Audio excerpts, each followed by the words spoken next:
Chapter 63. Gu Mengmeng slapped her own forehead. What did it mean to have no love in life? What did it mean to have the best bad friend?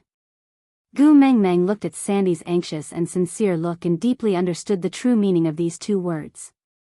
However, before Gu Mengmeng could criticize Sandy, she felt a warmth on her back and she fell into Elvis's arms. Leader? Gu Mengmeng did not understand what was wrong with Elvis suddenly. Hugging and killing her from behind? Didn't he promise not to eat her? But why did Gu Mengmeng feel that Elvis had already opened his mouth and was about to bite her neck? You promised not to eat me, sob sob sob. Gu Mengmeng's heart trembled violently. Leah prepared a few cushions for Estrus. They are placed in the cave. Elvis's heart ached for Gu Mengmeng. She had been living in fear every day in the beast deity world, so she was so cautious and always felt that someone wanted to eat her. He also felt defeated. He had promised her so seriously that he would protect her, but she was still so afraid. That frightened bunny-like appearance made people feel pity and heartache. Huh? Gu Mengmeng snorted bitterly. If that was the case, why did she borrow sanitary pads from Sandy? If you like the yellow sauce, I will go get it for you, don't worry. Gu Mengmeng blinked her eyes in confusion. Why did she feel that leader had become so weird ever since he returned from the platform of the deity's punishment? Was it because of Leah? Gu Mengmeng suddenly felt that he seemed to have discovered something incredible. Leader did not allow others to enter his cave, even precious females like Sandy and Nina did not dare to enter easily, but Leah could walk in openly as if he was returning to his own home, and could even casually leave sanitary pads in Elvis's cave, and Leader was not angry at all? No wonder Leader asked her who she was going to choose as her first partner tonight, so it was because of Lee's weird ambiguous behavior just now? Damn, Leader treated her as his love rival? The more Gu Mengmeng thought about it, the more she felt that it was the case. Then, she nodded her head seriously and patted Elvis's arm earnestly, saying, Leader, I understand, don't worry. You understand? Elvis's heart was beating wildly and he looked at Gu Mengmeng in surprise. Elvis flipped Gu Mengmeng over in his arms and stared straight into her watery eyes.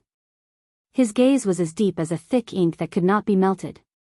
Even he himself could not clearly express the turbulence hidden in his eyes. But she said that she understood. Did this mean that she already knew his feelings for her? Gu Mengmeng tiptoed and tried her best to reach his shoulders. Unfortunately, her height was a handicap and she could only reach his chest even after using all her strength. Thus, she patted on his muscular chest like a hooligan, thinking to herself that since they were all sisters, there was no need to be so formal. Boss, no matter what others say, I'm always on your side. I will never allow anyone to destroy your happiness. Gu Mengmeng nodded her head solemnly. She frowned slightly and her gaze was filled with a rare determination. The pitiful Elvis still did not know that in Gu Mengmeng's heart, he and Leah had already been forcefully paired together. He still thought that Gu Mengmeng's words were an acknowledgement and promise to his feelings. She said that she would stand by his side and protect his happiness. Didn't that mean that she wanted to be his partner? Aside from the topic, today's update might have been slightly delayed because the writing system crashed, causing the chapters to be messed up. I'm currently correcting it manually. Chapter 64. With Gu Mengmeng's promise, Elvis felt much more at ease. He also started to look forward to tonight's campfire party. Even if it was him, he still had a little bit of vanity. He hoped to gain Gu Mengmeng's approval in front of everyone in the tribe and become her first partner. Thinking that he would have an official status tonight, it was the first time in Elvis's life that he wished for the sun to set. Gu Mengmeng, come quickly, this is for you. Sandy was waving the barbaric version of a sanitary pad in her hands as she ran towards Gu Mengmeng breathlessly.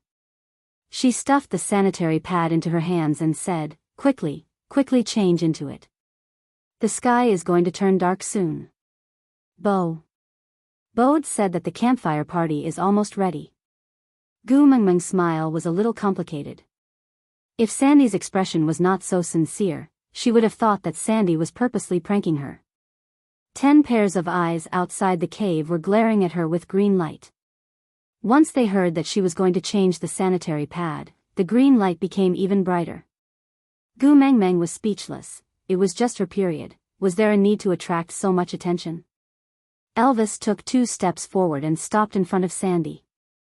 He said expressionlessly, "Bring your partner to the campfire and reserve a spot. Gu Mengmeng will follow me later."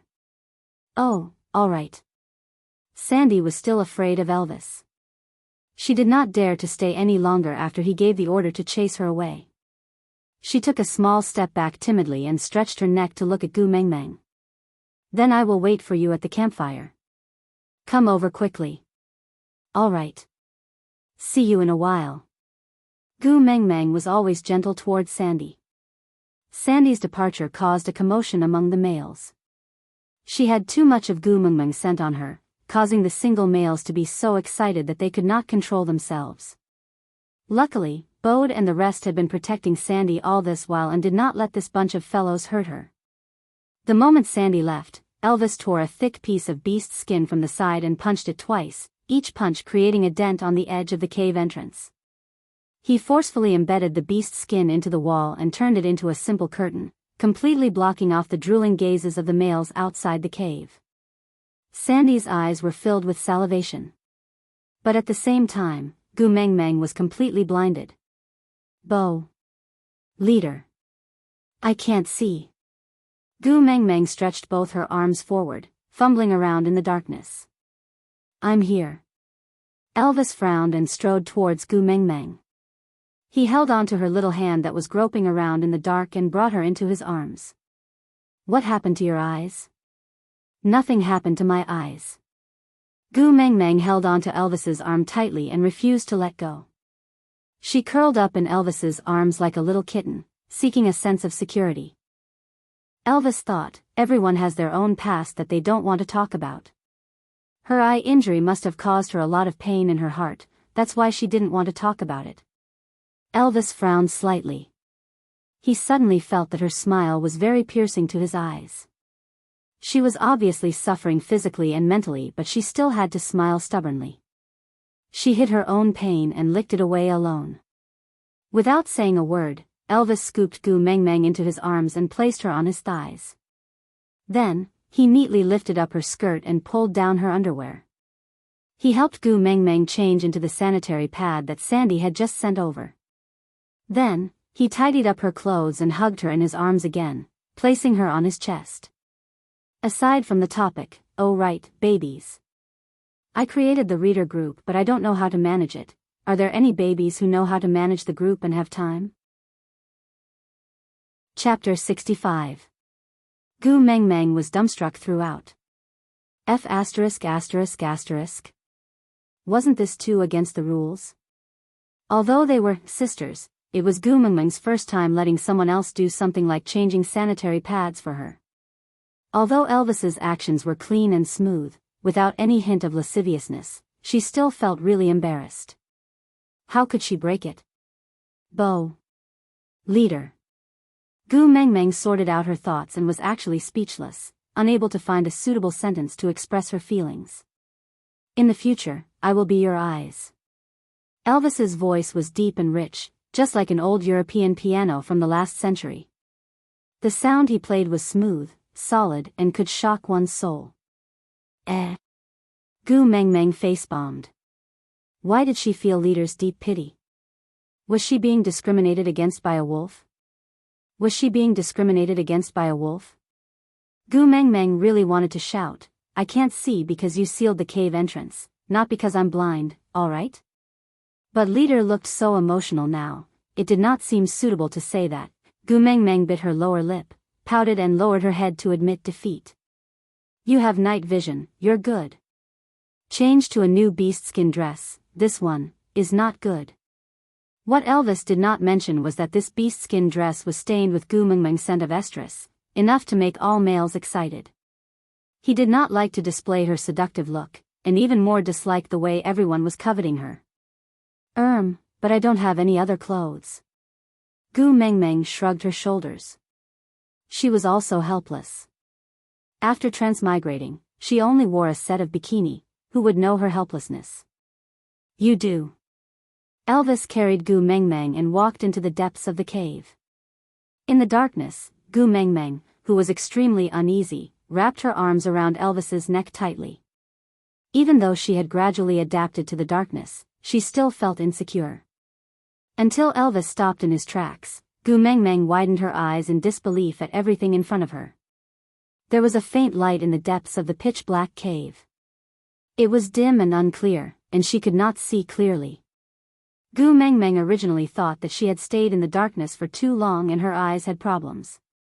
In the end, Elvis walked in front of the light and lifted his hand.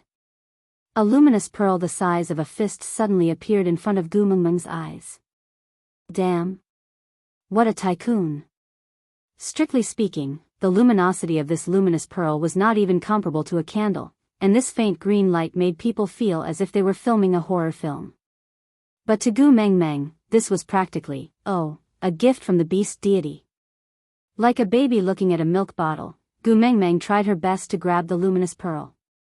Elvis did not waste any time and directly stuffed the luminous pearl into Gu Mengmeng's hands, asking with a smile, "Do you like it?" Gu Mengmeng nodded vigorously, "I like it, I like it. I love it." "Then take it and play with it." Elvis said it in an extremely relaxed manner, as if he had just given an alpine to the neighbor's child. Gu Mengmeng hugged the luminous pearl in her arms, afraid that she might accidentally break it. She touched it left and right happily, saying, "I'm just taking a look, I'll return it to you later." But her eyes never left the luminous pearl for even a second. Elvis smiled dotingly. "I can give you anything you like." Chapter 66. Elvis smiled helplessly. Gu Mengmeng was always very special. She treated things that were common in the beast world as treasures, but things that had a great impact on the beast world were just at her fingertips. She did not care about them at all. Just like the yellow sauce that Sandy gave her. Although it was hard to obtain, it could be obtained as long as one was strong enough.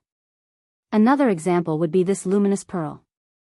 Although it could glow, it was useless to orcs who had night vision. Only females would think that it looked good, so they played with it. But Gu Mengmeng was smiling so contentedly, as if she had obtained a precious treasure. Seeing how Gu Mengmeng was playing with the luminous pearl, Elvis did not restrain her. He placed her on the ground and carefully protected her so that she would not bump into the walls or other things in the cave.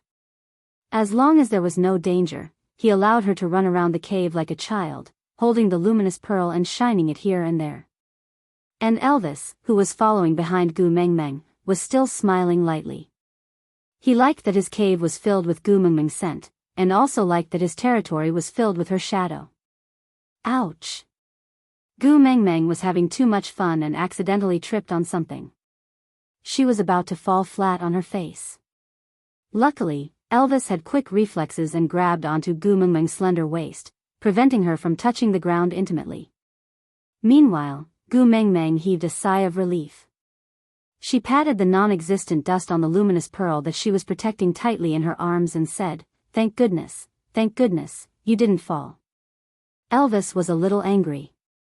In times of danger, the most important thing she should do was to protect herself. If he had not protected her just now, her arm would have definitely been bruised. And all this was just to protect that stupid pearl? Elvis held on to Gu Mengmeng's armpits with both hands and pulled her in front of him. Keeping their eyes level, he said in a low voice, "Promise me, no matter what happens, you will prioritize protecting yourself first. But this luminous pearl is the first gift that leader gave me." Gu Mengmeng's innocent gaze pierced through the faint glow of the luminous pearl and landed directly on Elvis's heart. The corners of Elvis's lips curled up uncontrollably. It was a pity that the luminous pearl was too dim, or else Gu Mengmeng would definitely be stunned by Elvis's smile. "It's about time, I'll help you change your clothes." He couldn't wait to become his official partner. Huh? Gu Mengmeng almost bit her own tongue upon hearing that. The shame of changing sanitary pads hadn't faded yet, and now he was going to help her change her clothes? Wouldn't he have seen everything then? No. Gu Mengmeng shook her head like a rattle drum. No need, leader. I can change it myself." "You can't see," Elvis insisted. I can see it. Don't I have the luminous pearl that boss gave me? Gu Mengmeng smiled stiffly as she raised the luminous pearl in her hand, indicating that she could really see it. However, Elvis grabbed the luminous pearl that was the size of Gu Mengmeng's fist with one hand, just like a normal person holding onto a small sugar orange. Then, he exerted a little force. Crack. Chapter 67. You can't see it now. Leader, if I didn't know you liked Leah, I would have thought you were a hooligan. Gu Mengmeng wanted to cry but no tears came out. Such a huge luminous pearl was crushed just like that. Leader. Gu Mengmeng sounded like she was about to cry because her heart ached for the luminous pearl. You're gay, why are you competing with me, a female? Be good. Elvis pulled Gu Mengmeng into his arms and rubbed her furry little head with his chin. Her aggrieved look was really lovable and Elvis started to fall in love with the feeling of bullying her and making her look at him helplessly. In the absolute darkness, the only person Gu Mengmeng could rely on was Elvis. Hence, she wrapped her little hands around Elvis's neck tightly and looked as if she had nothing left to live for but could not bear to die, her heart aching for the luminous pearl that had been crushed into pieces. Elvis was completely unaffected in the darkness and calmly took a deerskin dress for Gu Mengmeng to change into. Although he was not very familiar with it, he managed to put it on smoothly with Gu Mengmeng's cooperation. Gu Mengmeng had spent most of her attention on the luminous pearl and had firmly believed that Elvis and Leah were a couple. She treated Elvis as her sister from the bottom of her heart. Moreover, there was no light in the cave and she did not notice Elvis's strange behavior. Hence, she did not put up her guard and allowed Elvis to change her clothes for her. But Elvis did not have it as easy as Gu Mengmeng. Originally, he just wanted to change the dress that was stained with her scent of estrus so that he could quickly go to the campfire to gain her approval and become her rightful first partner. But when he really took off her clothes and saw her exquisite body, Elvis felt as if his body was a dead tree that was being devoured by the flame devil. Every cell in his body was burning. Something was boiling in his blood, gushing and surging violently. It was as if there was a voice beside his ears saying, "Eat her, eat her." Of course, this eating was not the eating. His rationality told Elvis that he had already obtained Gu Mengmeng's approval and promise. He just had to go through the motions by the campfire later and he would be her rightful partner. After that, he would naturally be able to eat her up. But if he could not control his urges now, it was very likely that all his efforts would go to waste. What if Gu Mengmeng had a bad feeling about him before mating and refused to acknowledge him as her first partner? What's more, she was in heat, so it wasn't a good time to mate. After Gu Mengmeng changed her clothes, Elvis did not hurry to bring her out of the cave. On one hand, his body's excited state made him feel very uncomfortable. On the other hand, the males at the door still had green lights in their eyes. So he maintained his motionless posture while hugging Gu Mengmeng. While trying his best to calm his boiling blood, he secretly released an even stronger pressure towards the outside of the cave, to make those restless males restrain themselves. Gu Mengmeng was Elvis's female. How could she be coveted by just anyone? Gu Mengmeng, who did not know all this, was still feeling sorry for that luminous pearl while touching the clothes on her body. Although she could not see the style due to the lighting, she could feel that the size was very suitable and was definitely tailor-made for her. Moreover, she did not want to go out and face that group of wolves and tigers that could lose control at any time. So she chatted idly with Elvis and did not mention anything about going out. Digression. Chapter 68. It would be best if the campfire party could be dragged to the end. Gu Mengmeng did not want to find a first partner in the beast world. If she went back one day, how was she going to explain to others that she was hugging a son and not a pet? Leader, where did you get this shirt from? It fits me perfectly. I made it. Elvis answered casually, but there was a hint of anticipation in his eyes. Would she like it? She would like it, Io. Not bad. Leader, you're so awesome, you even know how to make clothes. Gu Mengmeng's lips twitched as she fell into her own imagination. She originally thought that someone like Elvis, who was extremely powerful, would definitely be a strong attacker, while Leah, who was like a high mountain flower, would be a weak taker. But it seemed like there was a chance now, Leader actually knew how to make clothes with his attributes. Gu Mengmeng imagined Elvis sitting at the head of the bed sewing with a needle and thread, while Leah lying on his side with one leg casually stepping on the side of the bed, his elbow supporting the edge of the bed and his palm supporting his head, looking at Elvis who was making clothes for him in a gentle and silent manner. Gu Mengmeng felt her nosebleed boiling. Damn, that's such a scene. How can I break my HP bar when it's empty? It's urgent, I'm waiting online. All males will make clothes for their females. Elvis did not know why Gu Mengmeng said he was an ox. He was clearly a wolf, but it did not seem to be a bad thing, so he accepted it gladly. Oh. Gu Mengmeng nodded her head silently, so Leader's craftsmanship was honed by making clothes for Leah, and she was basking in Lee's light?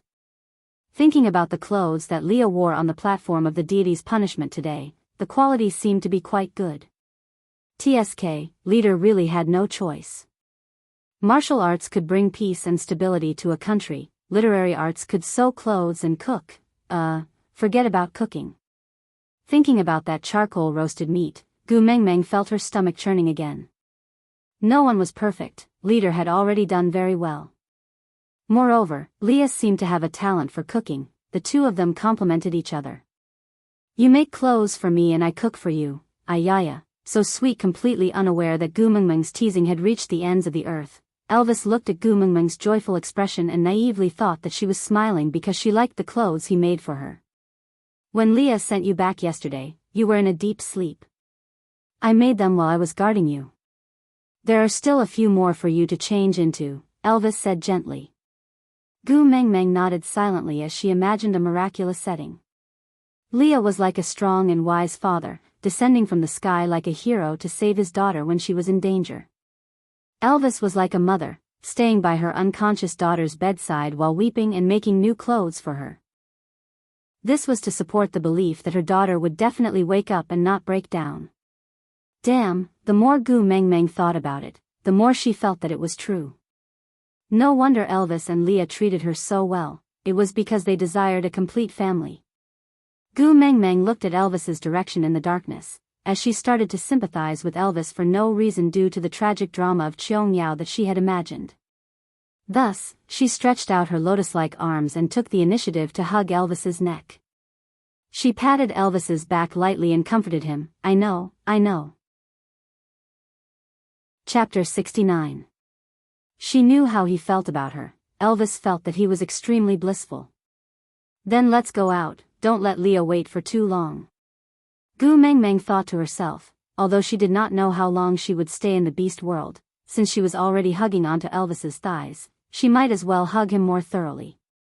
Although it was a little unfair in terms of seniority, what other relationship could be more reliable than the relationship between parents and their children? Moreover, her godparents were extremely powerful and had power and influence. She did not lose out at all. Elvis's smile froze. After all, he could not have her all to himself, right? This morning when she woke up, the first person she looked for was Leah. When she was at the platform of the deity's punishment, her gaze towards Leah was so infatuated, coupled with the influence of the fox's seductive fragrance just now, it seemed like tonight, Leah would definitely become Gu Mengmeng's partner with him. This was indeed the best outcome. If he had to share Gu Mengmeng with other males, it would be Leah rather than anyone else. Be it from the tribe's perspective or his personal feelings, if it was Leah, he would be the best candidate. Although he understood the logic, his heart still ached when he really had to face it. Looking at Gu Mengmeng, who could not wait to look for Leah in his arms, Elvis developed a strange feeling for the first time in his life. That feeling was sour, making him irritated and uneasy. It had nothing to do with danger, but it was accompanied by a deep sense of helplessness. Of course, Elvis did not know that this feeling was called jealousy. He just felt that his heart was very uncomfortable. Between me and Leah, who do you like more? Elvis was also very surprised that he actually asked such a pretentious question. But Gu Mengmeng could not help but burst out laughing. Wasn't this a damn question parents would ask kindergarten kids? Who do you like more, Daddy or Mummy? Damn, she did not expect that she would still be asked this question even though she was already in university. The first rule of answering this question was not to offend anyone, otherwise, she would definitely be remembered for life and be brought up to be sarcastic every few days. Gu Mengmeng, who was well versed in this, cleared her throat and said in a very official manner, "I like both. Both of you treat me so well. I like both of you, indeed." Elvis's heart sank secretly. She really liked Leah. Between the two of them, which one do you prefer? This was related to the future status of the family. Who would be the first partner was very important. As expected, the extended question of whether he liked his father or his mother was, he could only choose one. Gu Mengmeng pursed her lips and thought to herself, "Leader, you forced me to use my ultimate move." Thus, he took the initiative and asked, "What about boss? Do you like me more or Leah more?" "You." Elvis answered without hesitation. The corners of Gu Mengmeng's mouth twitched. Damn, maternal love was indeed boundless. Even godmothers loved their children more than their husbands. "If I fell into the river with Leah, would you choose to save me and let Leah drown?" Gu Mengmeng did not give up and continued to ask. "Leah knows how to swim." Elvis said calmly, "Moreover, you are a female." Gu Mengmeng face-bombed. Why was Elvis able to answer the question that had tortured Chinese men for thousands of years so easily?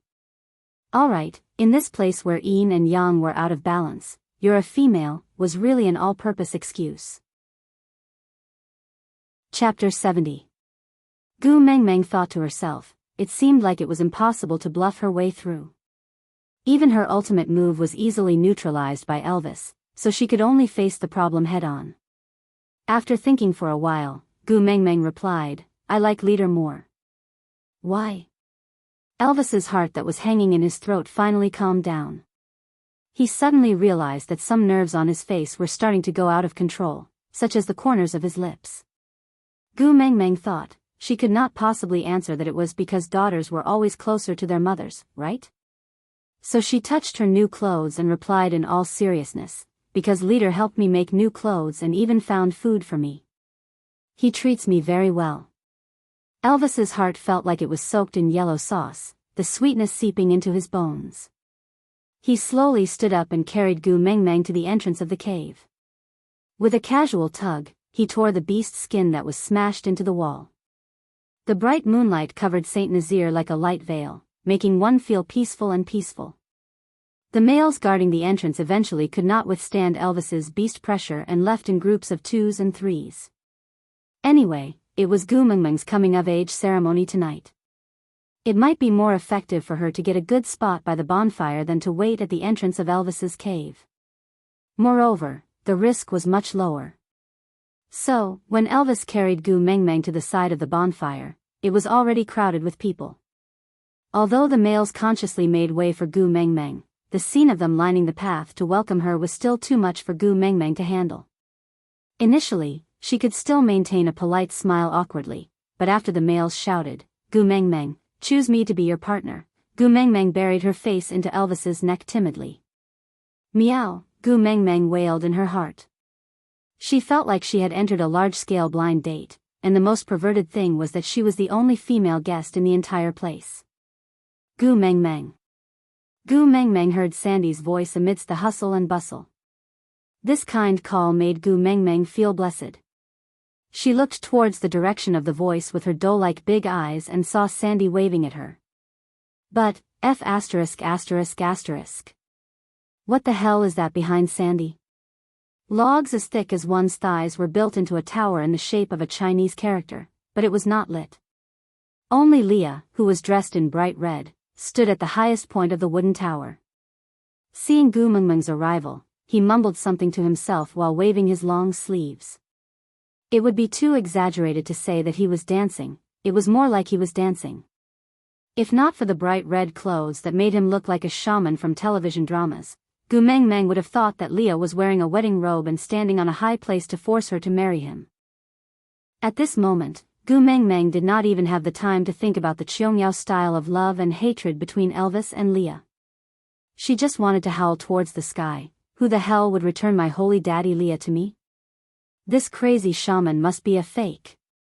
Seeing that she was at a loss, Elvis took the initiative to explain, "When every young female matures, the tribes which doctor will pray to the beast deity, asking the beast deity to take care of this female, so that she can give birth to more strong cubs for the tribe. Gu Mengmeng pointed at Leah unwillingly and asked, "So he is praying for me now?" "Yeah." Elvis nodded. F***ck me. Chapter 71. Stop fooling around. Elvis frowned. She could do whatever she wanted with other matters, but how could she casually say that she did not need the beast deity's blessings? "I really don't need it." Gu Mengmeng thought to herself, "I am a pure and innocent young lady. I have not even been in a proper relationship before and I'm already jumping to the segment of praying for children? Isn't it a little too fast? I still want to enjoy 2 more years of my single life." Elvis remained silent and just looked at Gu Mengmeng with a serious expression, exuding an aura of authority. Although Gu Mengmeng could not feel the pressure of the beast world, she at least knew how to read people's expressions. Thinking that the beast deity was the absolute authority in this world, Gu Mengmeng shook her head helplessly. The Qing dynasty was already dead. Why are you all still so superstitious? As a true believer of atheism, Gu Mengmeng really wanted to popularize the scientific worldview for Elvis and the rest. But she was terrified. Gu Mengmeng truly felt that if she continued to belittle the beast deity, Elvis's godmother would very likely burn her alive in the name of justice. Oh, she could also barbecue at the same time. Thus, Gu Mengmeng cleared her throat and pretended to be mysterious as she whispered into Elvis's ear, "The beast deity has already bestowed me with many blessings. If I still wish for more, I will be too greedy. I will be punished by the heavens." Elvis paused and his expression was solemn. It was obvious that he deeply agreed with Gu Mengmeng's words. After all, Gu Mengmeng was the messenger of the beast deity. Thus, Elvis raised his head and howled towards the sky. Gu Mengmeng, who was sitting on the VVIP seat, witnessed this scene from a close distance. The shock she felt was indescribable. She felt all the cells in her body tensing up, her limbs turning cold and her heart palpitating violently. After Elvis's howl, Leah, who was standing on the wooden pagoda, stopped praying as if he was dancing. With a few agile leaps, he easily jumped down from the wooden tower that was as tall as a 2-story building and stood steadily in front of Gu Mengmeng and Elvis. His long and narrow eyes looked at Gu Mengmeng with a tinge of doubt, as if waiting for her explanation. After all, Gu Mengmeng was the first person to interrupt the witch doctor's prayer. Gu Mengmeng did not know why, but whenever she met Li's eyes, her heart would race uncontrollably. No matter how much she told herself that Leah was her godfather, and that she was being carried by her godmother right now, she could not control her racing heart. Gu Mengmeng swallowed her saliva with difficulty as her throat became increasingly dry. She twisted her fair and tender fingers together and lowered her head. Like a child who had done something wrong, she explained softly, "It's too high up there and it's very dangerous. It's better if you don't go up if you don't have anything to do." Leah let out a light chuckle and hooked Gu Mengmeng's chin with his slender fingers, forcing her to look straight into his eyes. The corners of his lips curled up slightly, forming a beautiful curve. As if it was the work of that red robe, Leah, who was supposed to be as pure and holy as a high mountain flower, now had an extreme charm. "Are you worried about me?" At this moment, Leah was like a demon, like a sinner. He was obviously captivating, but so beautiful that people were willing to sink into him. The extreme holiness and the extreme temptation merged perfectly on Li's body. Every move he made could dazzle people and make it hard for them to control themselves. Chapter 72. Leah seemed rather surprised. He tilted his head and looked at Elvis, who was hugging Gu Mengmeng. He held back his laughter and asked, "Are you worried about me?" "Because I went up to pray." Elvis also looked at Gu Mengmeng in surprise. He did not understand why she would say that. She had clearly said. Elvis suddenly thought of Gu Mengmeng's preference for Leah. She had said in the cave that she liked both him and Leah, so she would probably mate with both of them today. So she said that for the sake of a harmonious family relationship in the future? Elvis felt a slight pain in his heart.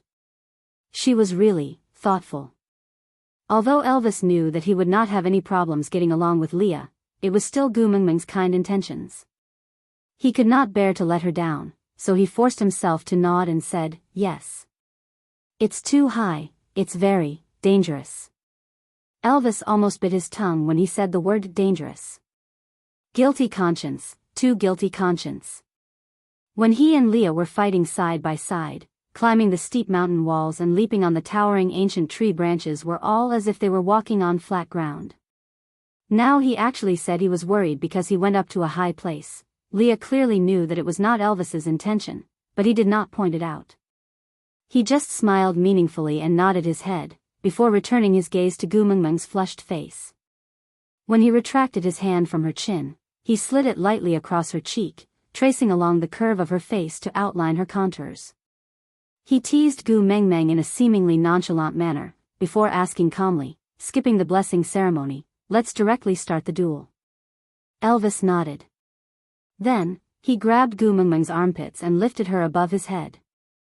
Then, he placed her on his shoulders. After exchanging glances with Leah, the two of them used their hands and feet in unison to climb to the top of the wooden pagoda like a gust of wind.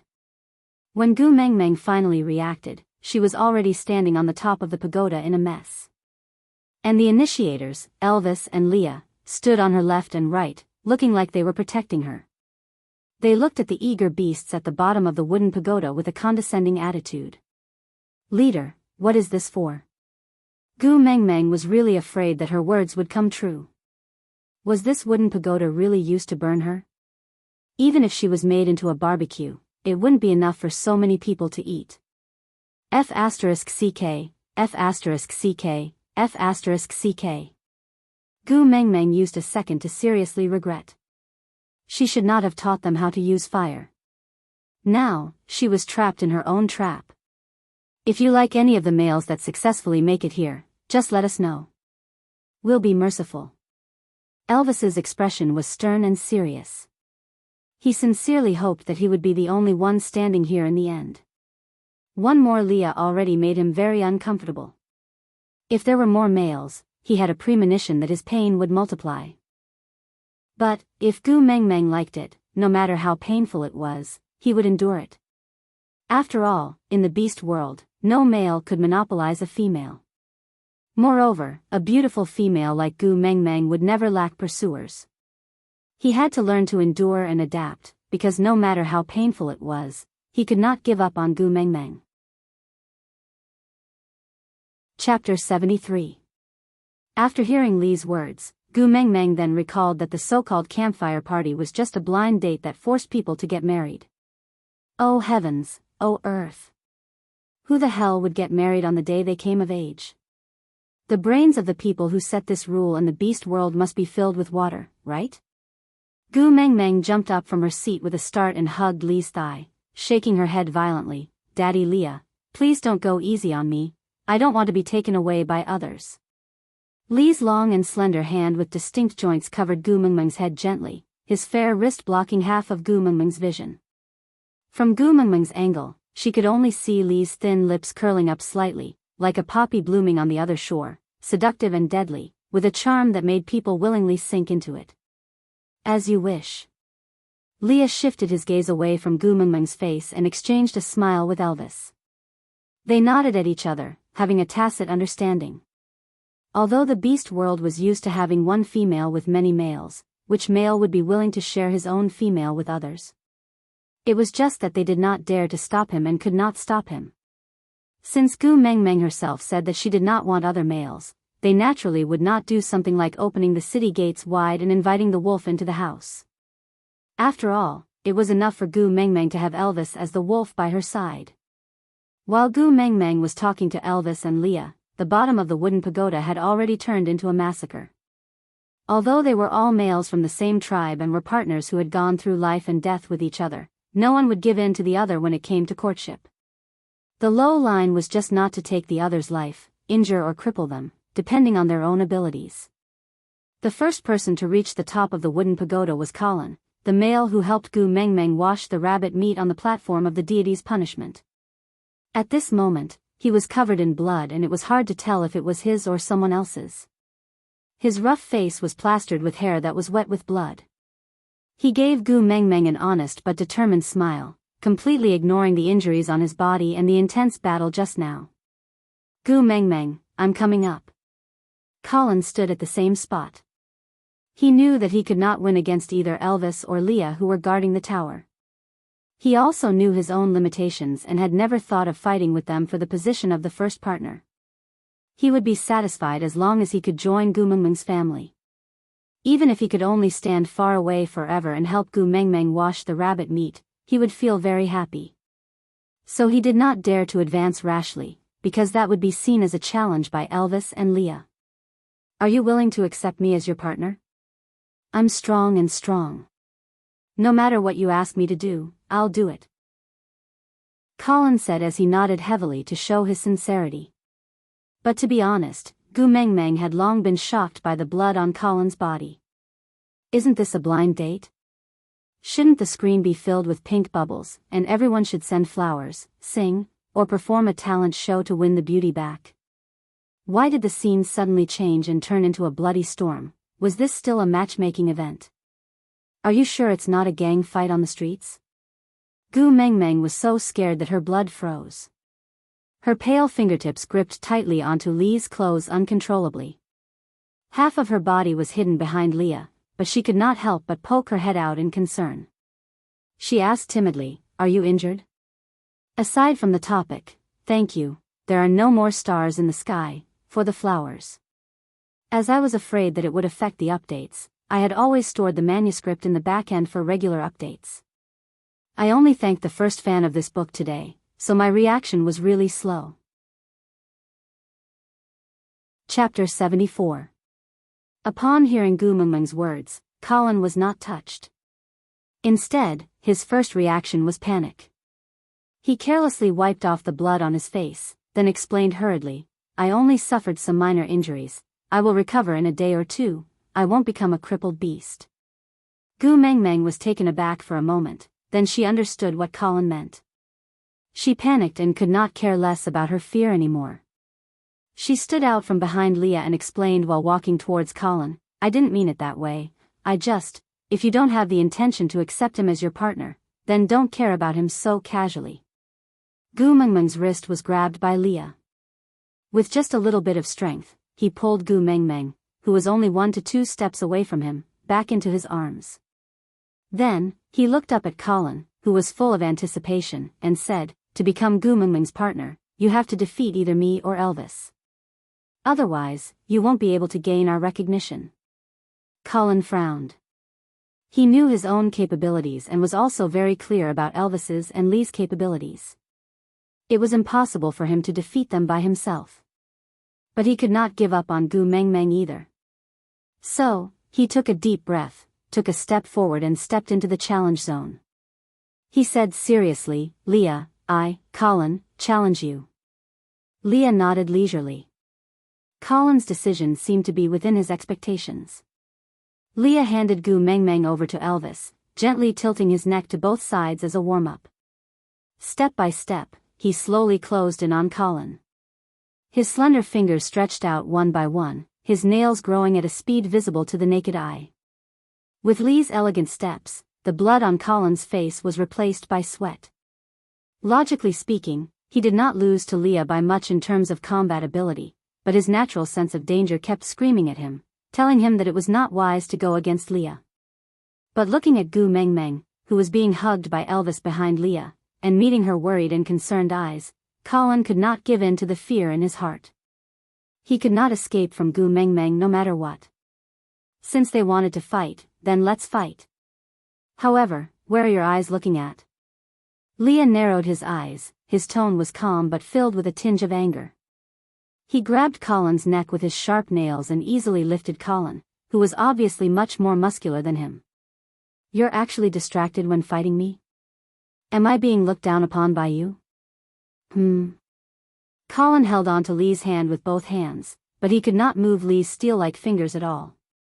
His flushed face was filled with unwillingness but helplessness.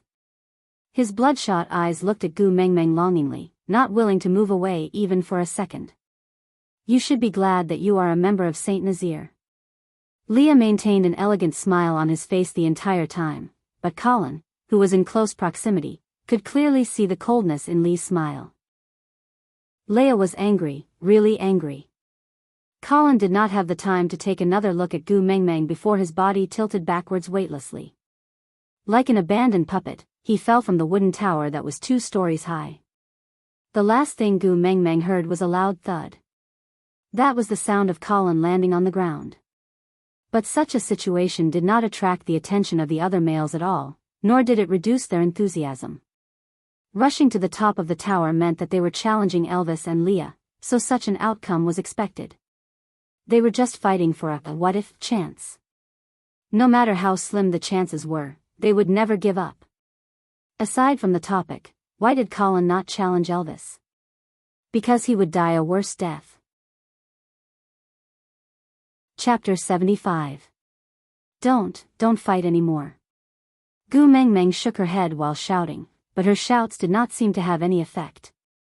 The males at the bottom of the tower tried their best to charge upwards, turning a blind eye to their companions being beaten down by Leia one after another. Leia stood proudly like the Grim Reaper, thick blood dripping from his fingertips, but a calm and enchanting smile remained on his face. This was the first time his hands were stained with the blood of his Saint Nazir companions. Leader, hurry and stop Leia, we're all on the same side, why do you have to do this? Gu Mengmeng was terrified, curling up in Elvis's arms like a kitten, asking timidly. I can't stop Leia, unless you want to take in all the single males in Saint Nazir as your partners, or else this battle will only stop if they give up and don't come up.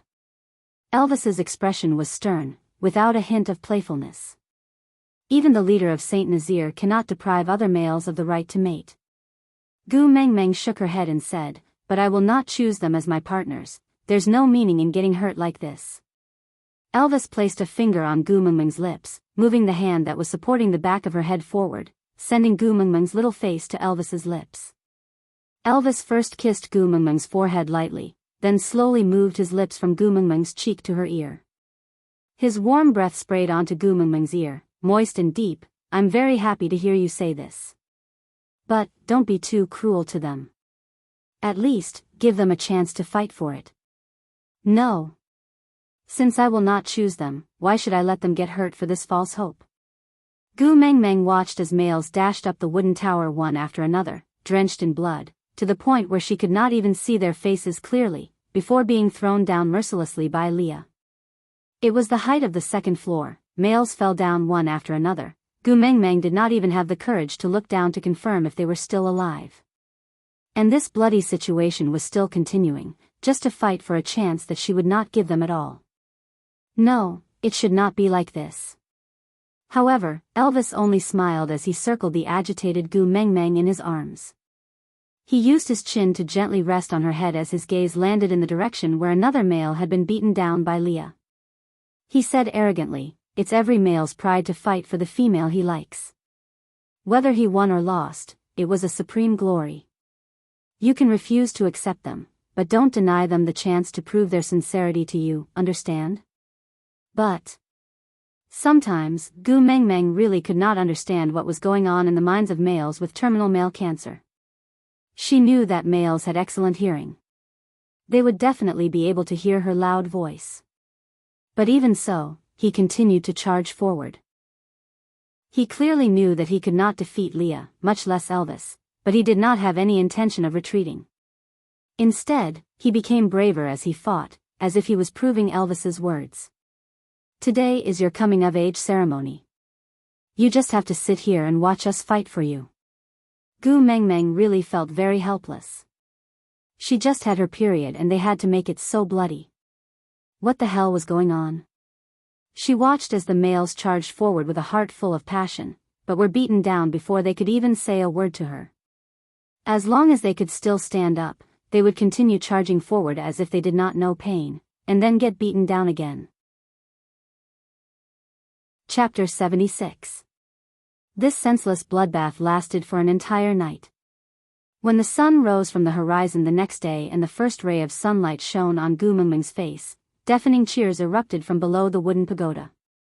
Gu Mengmeng turned her neck in a daze and looked at Elvis, who had been hugging her the entire time, with a pair of numb and empty eyes. Yes, this night, Elvis did not make a move at all. Leah alone blocked a single male from the tribe. It's over. Elvis patted Gu Mengmeng's back lightly, then held her under her armpits with both hands and lifted her above his head, facing the first ray of sunlight. The beasts below the wooden pagoda became even more excited, their cheers resounding through the sky.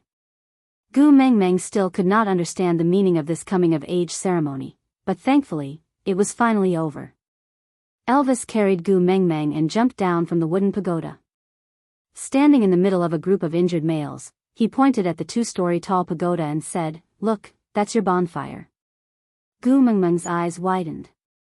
Gu Mengmeng followed Elvis's finger and looked at the wooden pagoda. The blood had already seeped into the wood and was seeping out from the inside. The old blood had coagulated into a paste and wrapped around the round wood, as if a thick layer of blood had been applied to the original wood. Against the light, it looked like a static bonfire in front of them. And Leah, who was walking over leisurely, with his bewitching red robe fluttering in the wind, became the finishing touch to this scene, bringing it to life. Although the males were all injured, they were still unusually excited.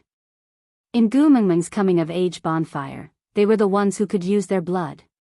Gu Mengmeng did not understand where the pride of the males came from.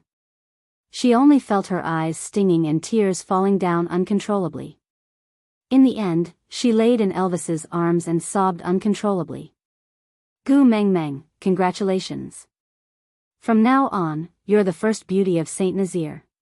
Sandy watched from afar for the entire night. Her state was the exact opposite of Gu Mengmeng's. She was extremely excited the entire night and only came back to her senses when Elvis carried Gu Mengmeng down from the wooden pagoda.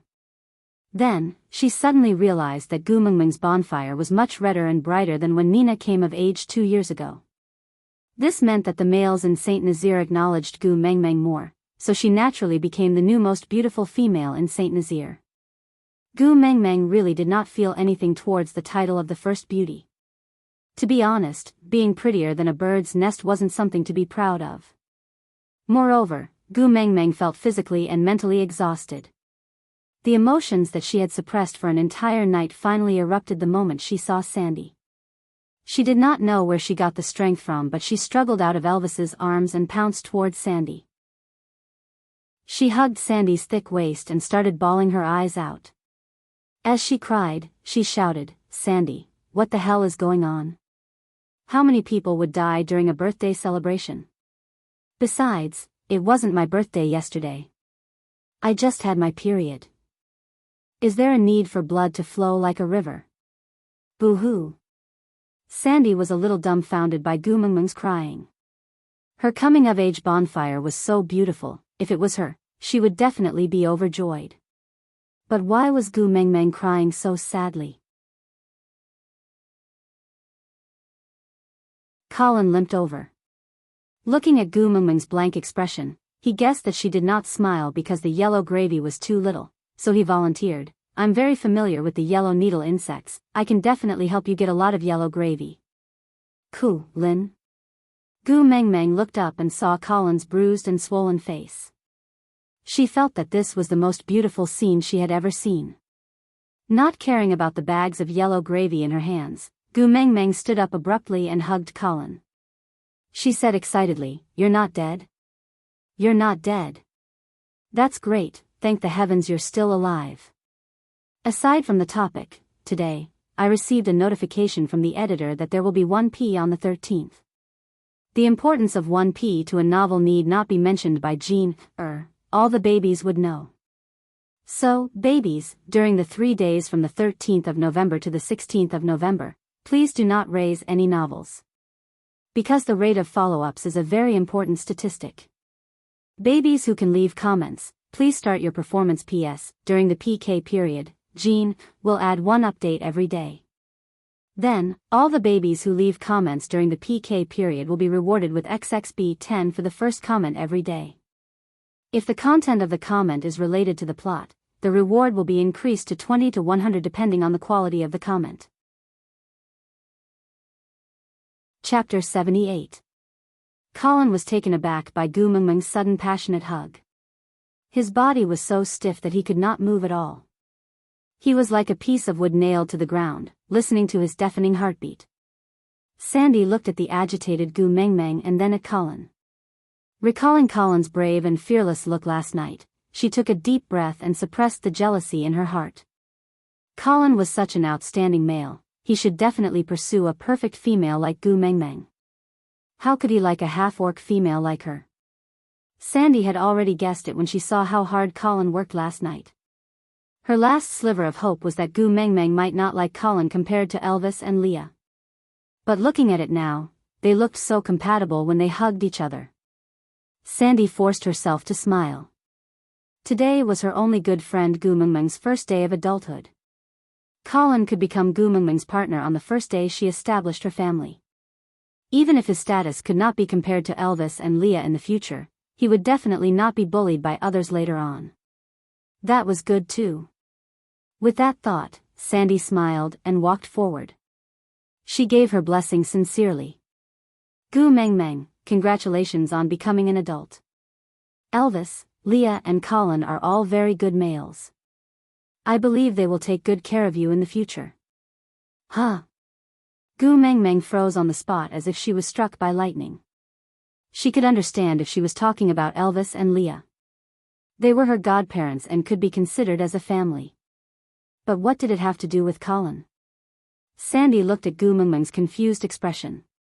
She stretched out a finger in confusion and pointed at the two hugging each other. Didn't you decide to take Colin in as your partner? Gu Mengmeng followed Sandy's chubby little hand and lowered her head to look. She suddenly let go of her hand and gave Colin a hard shove. But Colin was not pushed badly. Instead, Gu Mengmeng staggered 2 steps back from the reaction. She shook her head and waved her hands as she walked to Sandy. She held on to Sandy's chubby little hand and explained like a husband who had been wrongly accused of cheating on his wife. No. There's no such thing as mating. I just thought Colin died because of me last night, so I felt guilty. Now that he's safe, I'm just too happy. It has nothing to do with taking in partners or not. But you hugged him. Sandy looked at Gu Mengmeng, her eyes filled with confusion. Females in the beast world were very precious, so they were well protected by the males. In other words, they were extremely arrogant. No matter how much the males had to go through, they would take it for granted. They would never be grateful, nor would they care about their lives. In any case, there were males everywhere. If they died, it would be his fault for being incompetent. Just look at Nina and you can see that. Her own males might not even get a hug just because she was alive, let alone other males. For the female to be so emotional and care about him, wasn't it because he was the partner she had chosen? Gu Mengmeng shook her head like a rattle drum and explained hurriedly, you know that I came from the outside? In our country, it was normal for friends to care for each other and hug each other. Some would even kiss each other when they meet. This has nothing to do with mating, it's just a way to show politeness and friendliness. Aside from the topic, yeah. Our Gu Mengmeng had unknowingly become a hooligan and molested the pure and innocent Colin. Equals is identical to sigma. Omega. Chapter 79. Care, hugs, kisses. A bloody smell enveloped Gu Mengmeng. Lee's fingertips that looked like they had been painted with nail polish slid across Gu Mengmeng's cheeks. With a hook of his finger, he pinched her tiny chin and repeated the 3 keywords word by word. His smile was deep, but it gave Gu Mengmeng goosebumps all over her body. Leah.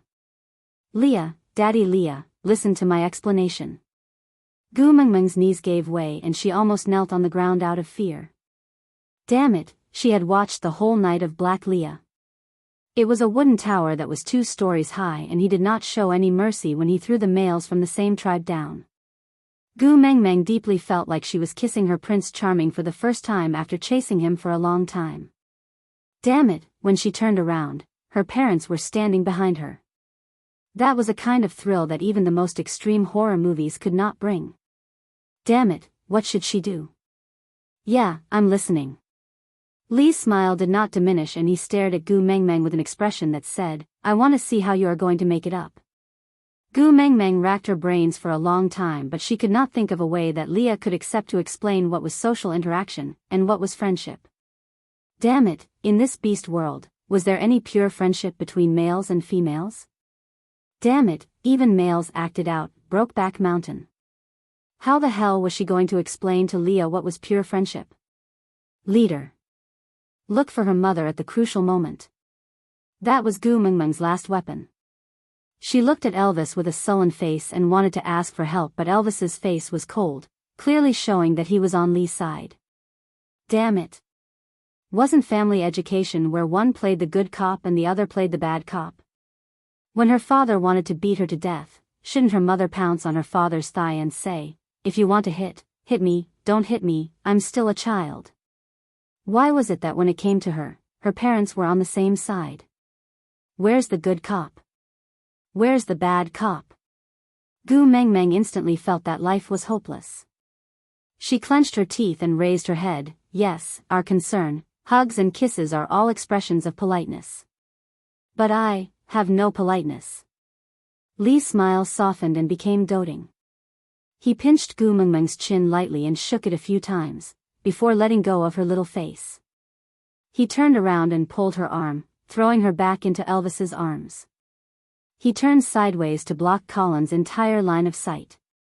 He casually fiddled with his sharp claws and said calmly, "Although the bonfire ceremony is over, I will still accept it if you want to challenge me." Although Colin really liked Gu Mengmeng, and that hug just now really gave him the urge to fight to the death. But if Gu Mengmeng was in a hurry to clarify and prove herself, it would be impossible for him to continue pretending to be deaf and not hearing anything. He did not mind if Gu Mengmeng did not like him. As long as he could take care of Gu Mengmeng and make her safer and happier, Colin did not really care if others liked him or not. But he did not want Gu Mengmeng to be put in a difficult position because of her. That would go against his original intentions. So Colin hurriedly waved his hands and said, No, I know I can't win. However, I won't give up. When I'm stronger, I'll challenge you again. I hope that at that time, you won't refuse to accept my challenge." Chapter 80. Elvis hugged Gu Mengmeng and gently wiped her tear-stained face. His gaze was gentle and doting and his voice was very soft. Rather than saying that he was talking to Gu Mengmeng, it would be better to say that he was talking to himself. "It's good that you don't have any manners, keep it up, understand?" Gu Mengmeng did not even have the energy to complain in her heart. She was after all a good young lady who had studied Mao Zedong, Deng Xiaoping, and Marxism-Leninism. Now that she was being taught not to be polite, her worldview was collapsing. "Alright, let's first announce the partners you have chosen, then I'll go hunt and ask Leah to roast rabbits for you." Elvis tried his best to appear calm, not wanting Gu Mengmeng to see his anticipation. Even though Leah was the only one fighting with the challenging males last night, no one would doubt his abilities. Moreover, Gu Mengmeng's reliance on him and Leah was obvious to all, so no one would doubt their status as first partners. Now, as long as Gu Mengmeng opened her mouth and said something to give them a title, it would be enough. However, what partner? Gu Mengmeng was dumbfounded. Didn't no one beat Daddy Leah yesterday? Can't we just go home directly? Elvis smiled faintly. Gu Mengmeng, the messenger of the beast deity, really knew nothing about the rules of the beast world, but her clueless look was so lovable. "Yeah, Leah worked hard for the whole night, you should at least give him a title." Elvis purposely did not mention himself, because Gu Mengmeng's attitude had already explained everything. She called his cave home. She wanted him to bring her back home, which meant that she had silently acknowledged his status as first partner. Because after the females in the beast world came of age, they would all stay in the cave of the first partner chosen during the coming-of-age ceremony.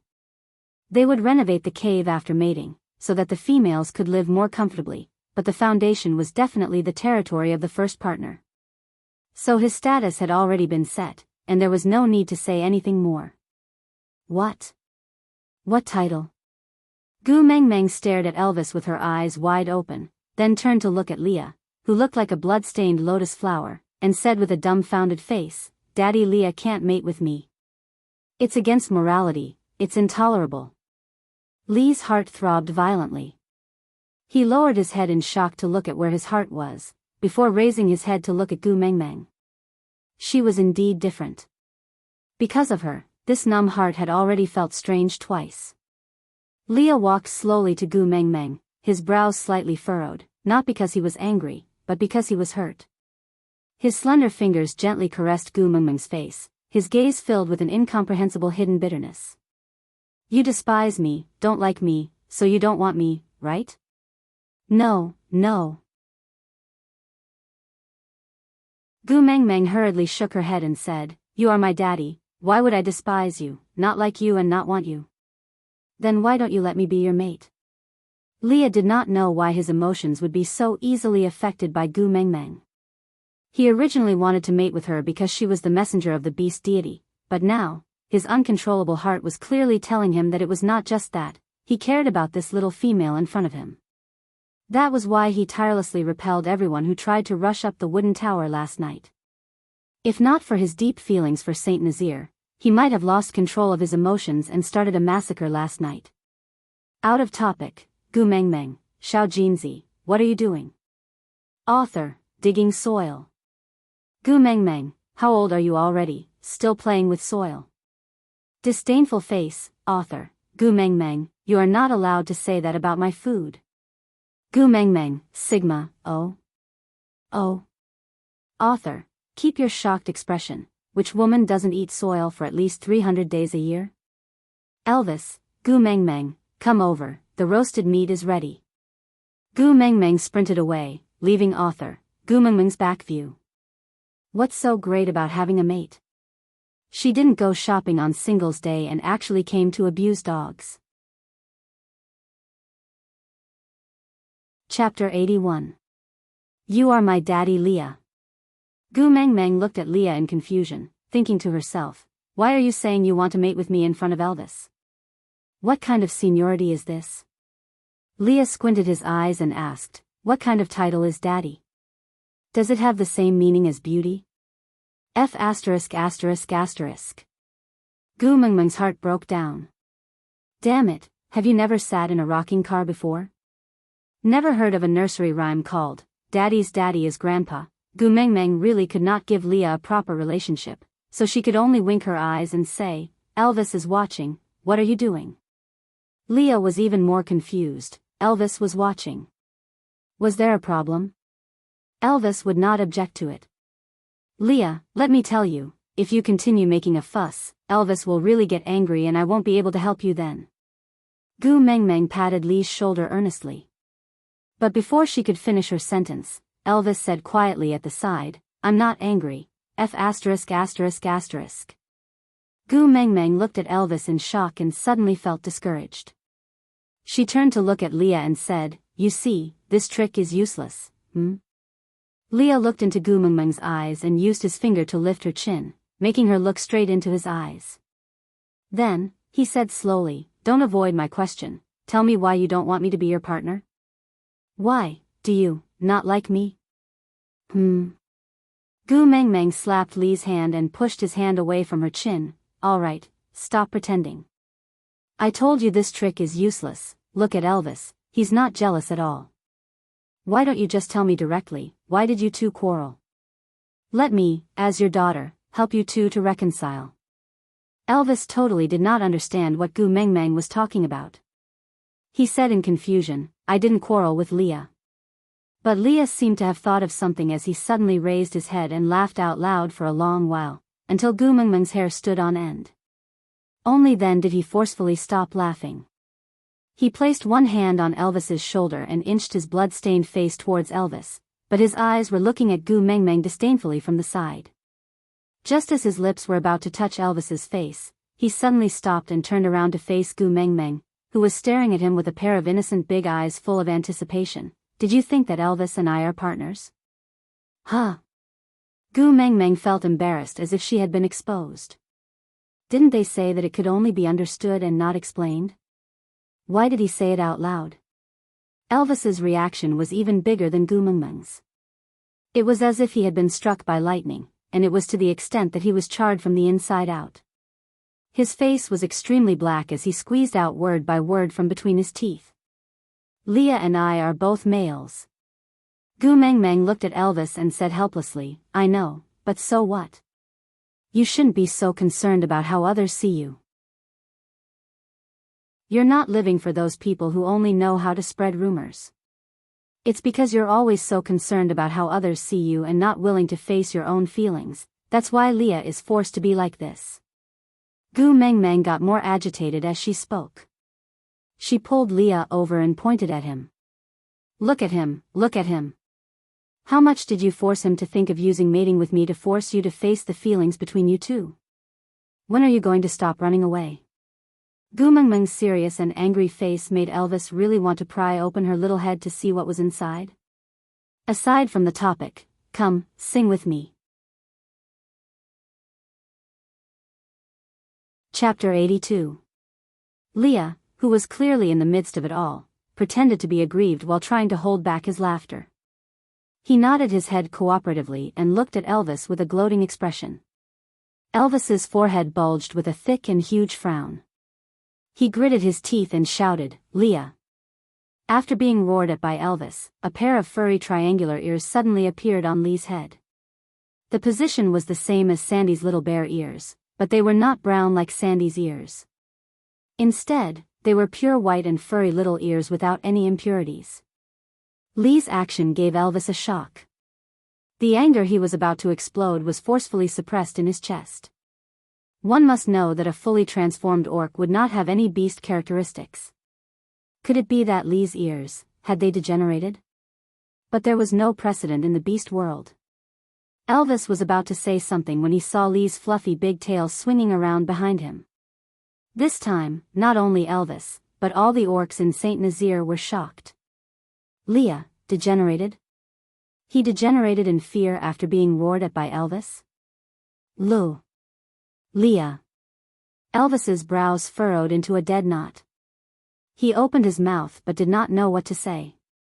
The reason why Saint Nazaire could fight for a place among the strong enemies was not only because of his martial skills, but also because of Lee's schemes. No matter who was missing, Saint Nazaire would always be in a precarious situation and would become the target of others' attacks at any time.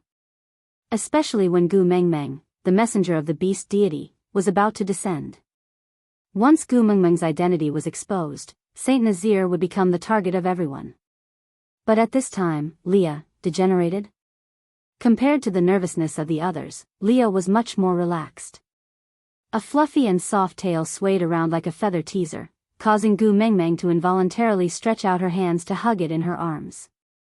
Ever since Lee's tail appeared, that pair of big innocent eyes had not shifted away at all. Her whole body was covered in pink bubbles and her eyes were filled with surprise. Lee's eyes were filled with happiness. But Leah would not let Gu Mengmeng have her way. It was as if he was teasing her on purpose. He would always pull away just when she was about to grab onto his tail, missing her dirty little hands by a hair's breadth. But at the same time, he did not move too far away from her. He swayed right in front of her, causing her to pounce on him again and again, as if she was a cat lured by a cat teaser. Leah smiled slyly and shook his head at Elvis, gesturing him not to worry. Then, he used his chin to point at Gu Mengmeng. Elvis turned back in confusion, only to realize that Gu Mengmeng had been teased by Lee's big tail to the point that she forgot herself. Elvis still did not quite understand. He furrowed his brows and cast a questioning look at Leah, but Leah just smiled and did not say anything. There were some things that did not need to be told to everyone. Leah swung his big tail and approached Gu Mengmeng step by step. Finally, he sent his fluffy tail into Gu Mengmeng's arms. Gu Mengmeng rubbed her face against Lee's big tail in satisfaction after hugging it. The satisfaction and happiness on her face could not be faked. At that moment, Lee's heart felt like it was being teased by a pair of little hands. That touch made his whole body go numb. Then, a faint sweetness spread all over his body. He wanted this female. Leah moved his face that resembled a blood-stained white lotus to Gu Mengmeng, who was playing happily. He asked in a light and ambiguous tone, Daddy Lee's tail, do you want it? Aside from the topic, tomorrow at 12 noon, this article will be published. Once again, I beg my little babies not to keep reading for the next 3 days. From the 13th to the 16th, please follow the article every day and leave more comments. If anyone wants to reward Jane Eyre and Gu Mengmeng, please focus on pampering them during these 3 days.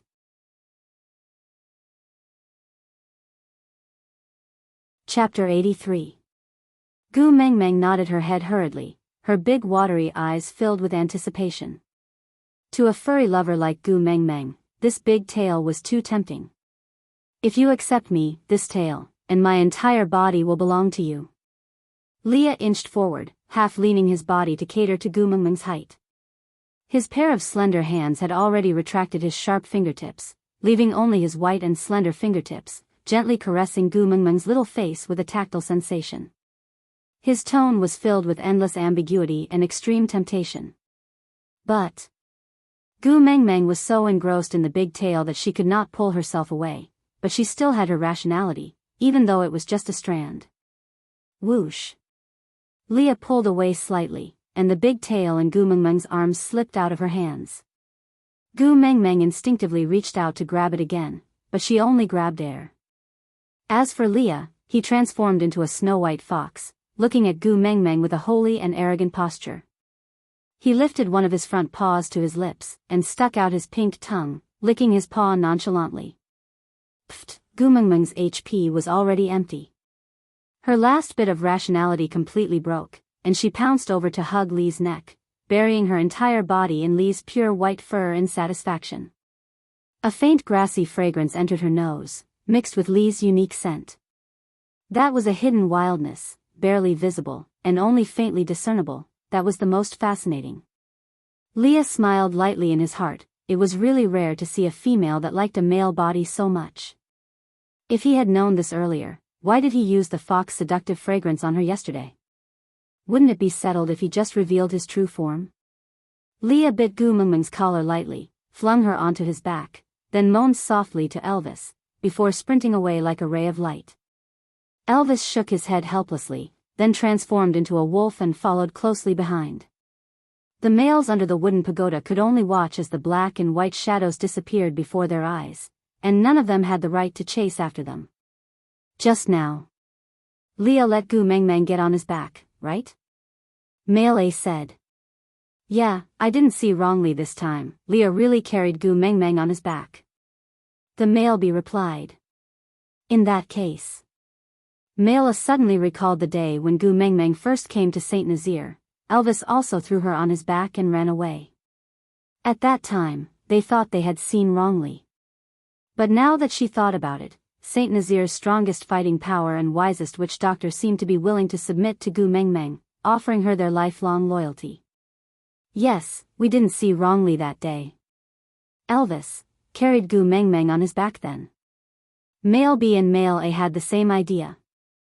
The two injured males gave each other a fist bump and smiled against the sunlight. Looks like if we want to mate with Gu Mengmeng, we have to work harder to improve our abilities. Otherwise, it would be impossible to get Elvis and Lee's approval. Makes sense, Male A agreed. But none of them noticed that behind the crowd, there was a pair of vicious eyes staring hatefully at the direction where Gu Mengmeng, Leah, and Elvis disappeared. A pair of withered and wrinkled hands ruthlessly pinched the arm of the male beside her, but the male could not care less about his bleeding arm, only hugging her shoulders lightly and coaxing, "All right, Nina, don't be angry." Chapter 84. Leah and Elvis returned to Elvis's cave one after another. Leah stopped at the entrance of Elvis's cave and transformed into a human but kept his tail and ears in his beast form. He did not seem to mind that others might think he was a lowly half-orc now. He just laid on his side seductively and used his large tail to encircle Gu Mengmeng in his arms. While using his large tail to tease Gu Mengmeng, who was playing happily, he looked at her with a doting expression and asked, "Can I go in?" Gu Mengmeng could not bear to let go of this large tail at all. Moreover, it was not like Leah had never entered Elvis's cave before. What reason did she have to reject him? So she nodded hurriedly and said, "Yes, yes, of course you can." Leah nodded his head in satisfaction and exchanged glances with Elvis, saying, "Go ahead and hunt, leave this to me." Elvis did not transform back into his human form as he was afraid that he would reveal his jealousy. Gu Mengmeng liked Li's original form so much, but she did not even look at him, who had also transformed into a wolf. Looking at Gu Mengmeng nestling in Li's arms in satisfaction, Elvis suppressed the sourness in his heart and nodded before turning to run away. He used his speed to challenge his body's limits to numb the irritation in his heart. He kept telling himself that he and Leah were both Gu Mengmeng's partners and it was fine as long as she was happy. After Elvis left, Leah hooked Gu Mengmeng's little chin lightly and turned her little face towards him. Looking at her hugging his tail innocently and not letting go, Leah felt a strange feeling in his heart once again. It was as if a warm current was spreading from his left chest to the rest of his body. That feeling was very warm, very comfortable, and made one yearn for it. Tell me, what should Elvis's title be when it corresponds to Daddy Leah? Gu Mengmeng blinked her eyes and answered without thinking, Old Godmother. Leah raised his eyebrows. He could not differentiate between Daddy and Godmother, and would not know that Old Godmother was a type of chili sauce.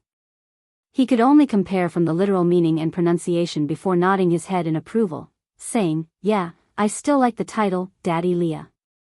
"Come on, say it again." Gu Mengmeng blushed. When she wanted to hug his thighs, she just blurted it out. But now that there were only the two of them, this demon was still looking at her ambiguously and asking her to call him Daddy. It was so damn embarrassing. "You're not calling me?" Leah tilted his beautiful eyes and said as if he was hurt, "You called me so intimately before you got me. Now that I'm yours, you're not even willing to say a nickname? Meng, you are so heartless." "What?" Gu Mengmeng shuddered and said in shock, "Don't spout nonsense. I didn't pounce on you. How did you become mine?" "Pooh."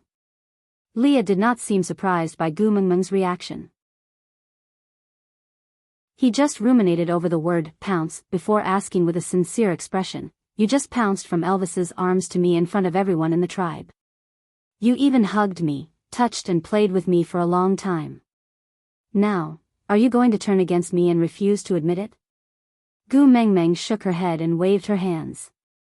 It was a common feeling of being unable to explain herself. How the hell was she going to explain that this PU was not the PU? It was all her fault for being blinded by lust. She couldn't control her urges when she saw a body of flawless white fur. But what she had pounced on was a fox, the kind of high-class pet. Aside from the topic, don't rush, Elvis's status has not been decided yet. It's impossible for Leah to be promoted.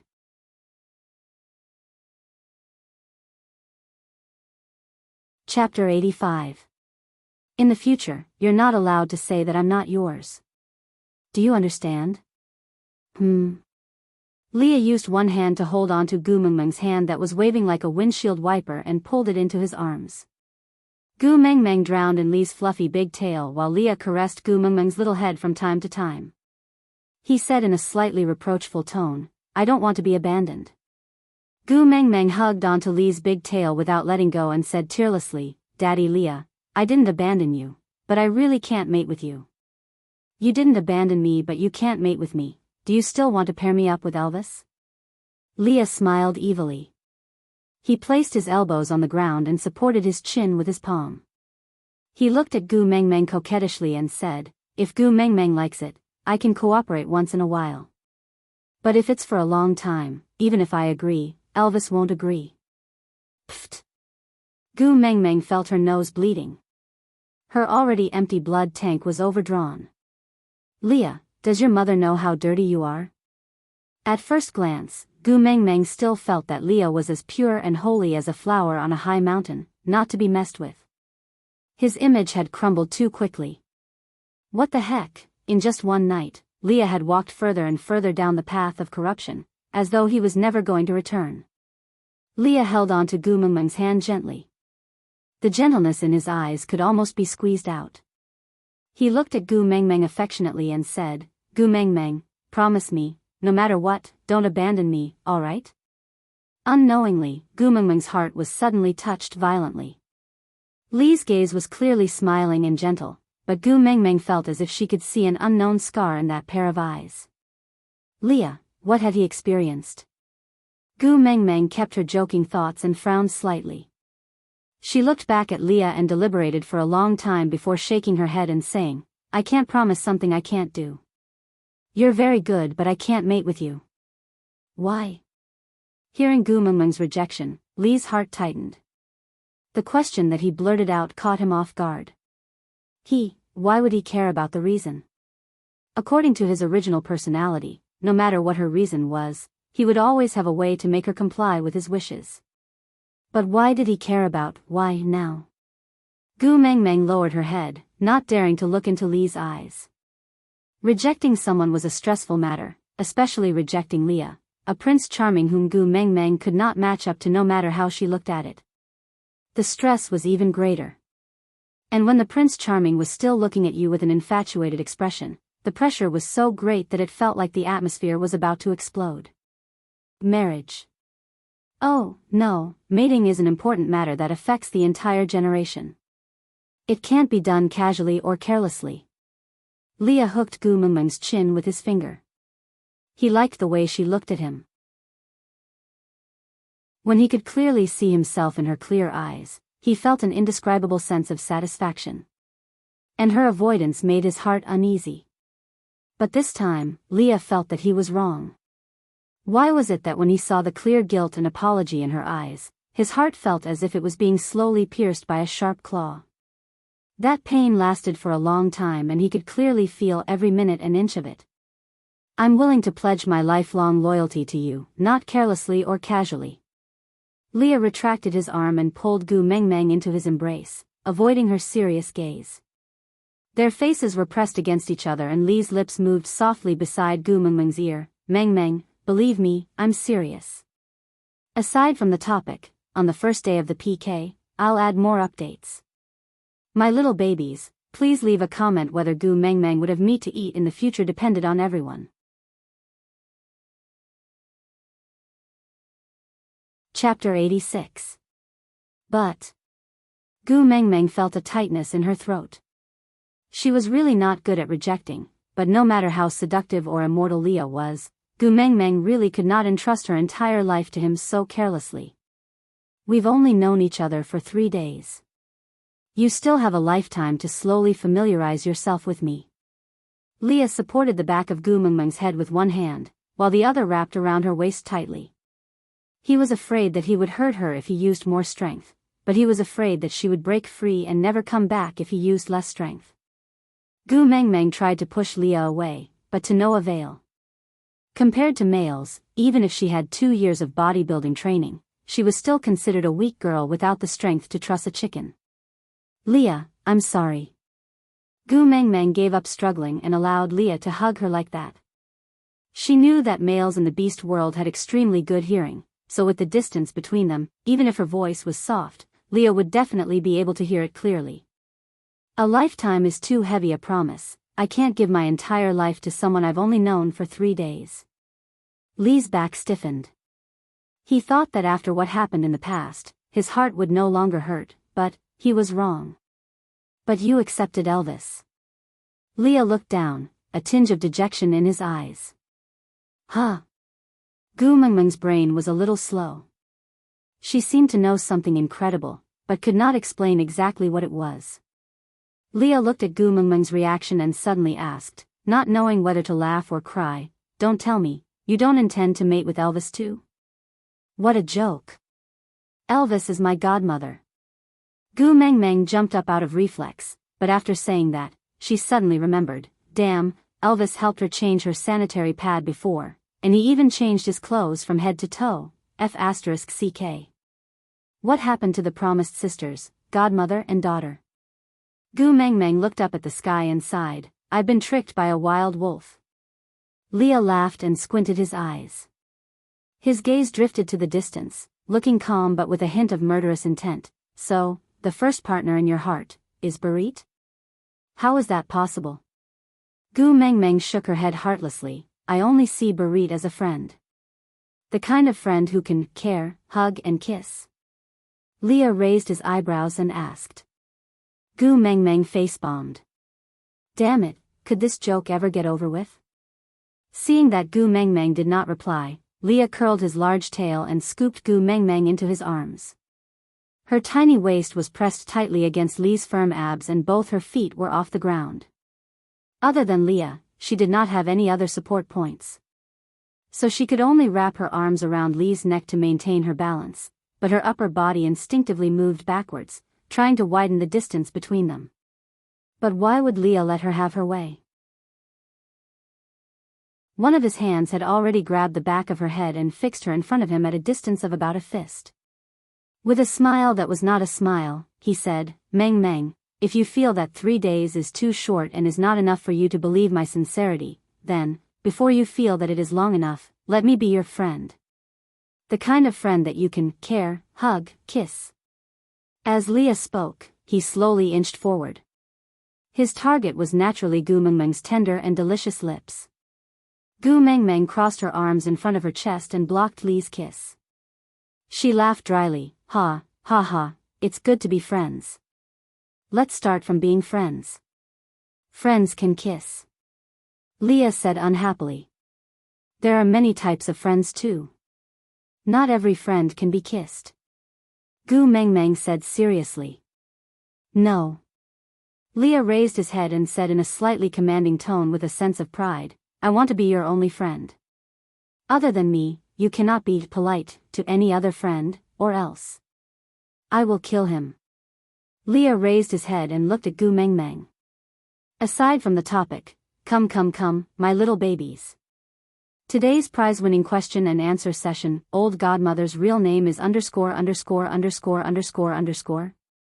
The first prize for answering correctly is XXB30, the second prize is 20, the third prize is 10. The prize for 40 minus 10 is 5. The prize for 11 minus 20 is 2. It's just a small token for fun, babies, don't despise it."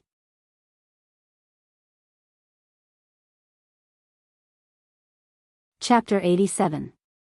Leah looked serious and Gu Mengmeng could not help but recall his decisiveness last night, as well as the blurry image in the depths of her memory. On a dark and windy night, that man whose face could not be seen clearly carried her with one hand, while the other hand easily broke Colin's arm, saving her from the hands of the Grim Reaper.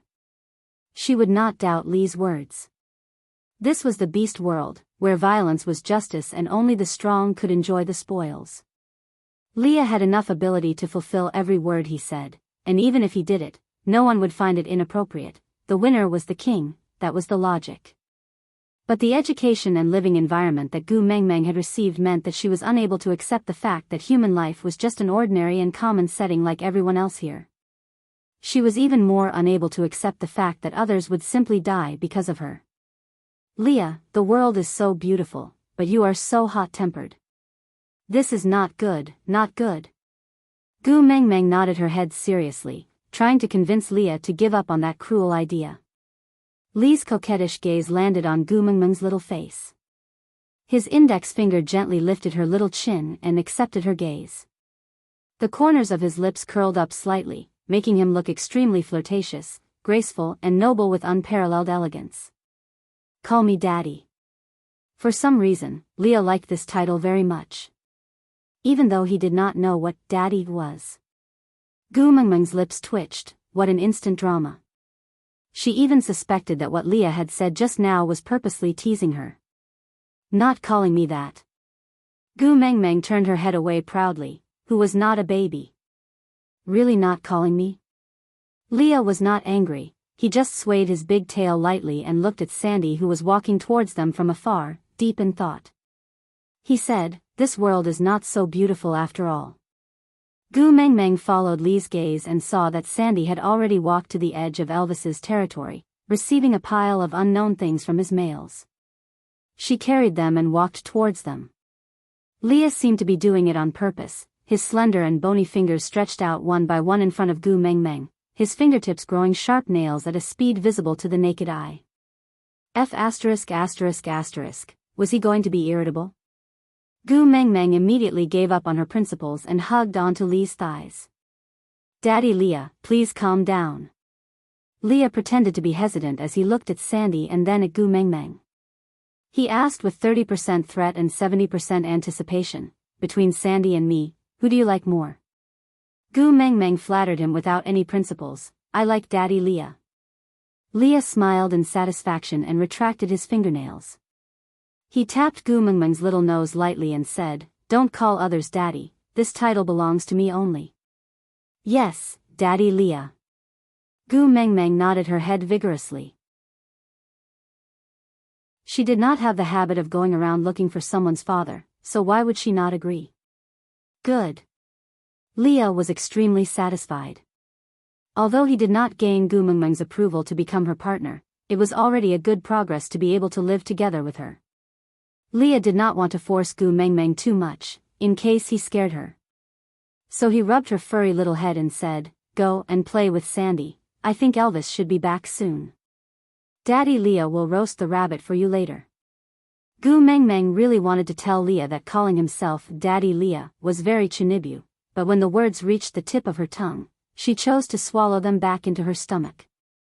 She nodded obediently and said, All right. Out of topic, oh, yes. Just to clarify. All activities are limited to little friends who leave messages in the message area of Xiaoxiang Academy. Because Xiaoxiang's authors don't have a backer on QQ reading, we can't set up any rewards. Dear readers, if you are willing to have fun with Jeaner, please download the Xiaoxiang Academy app also, leave a message, leave a message. Collect, collect, collect.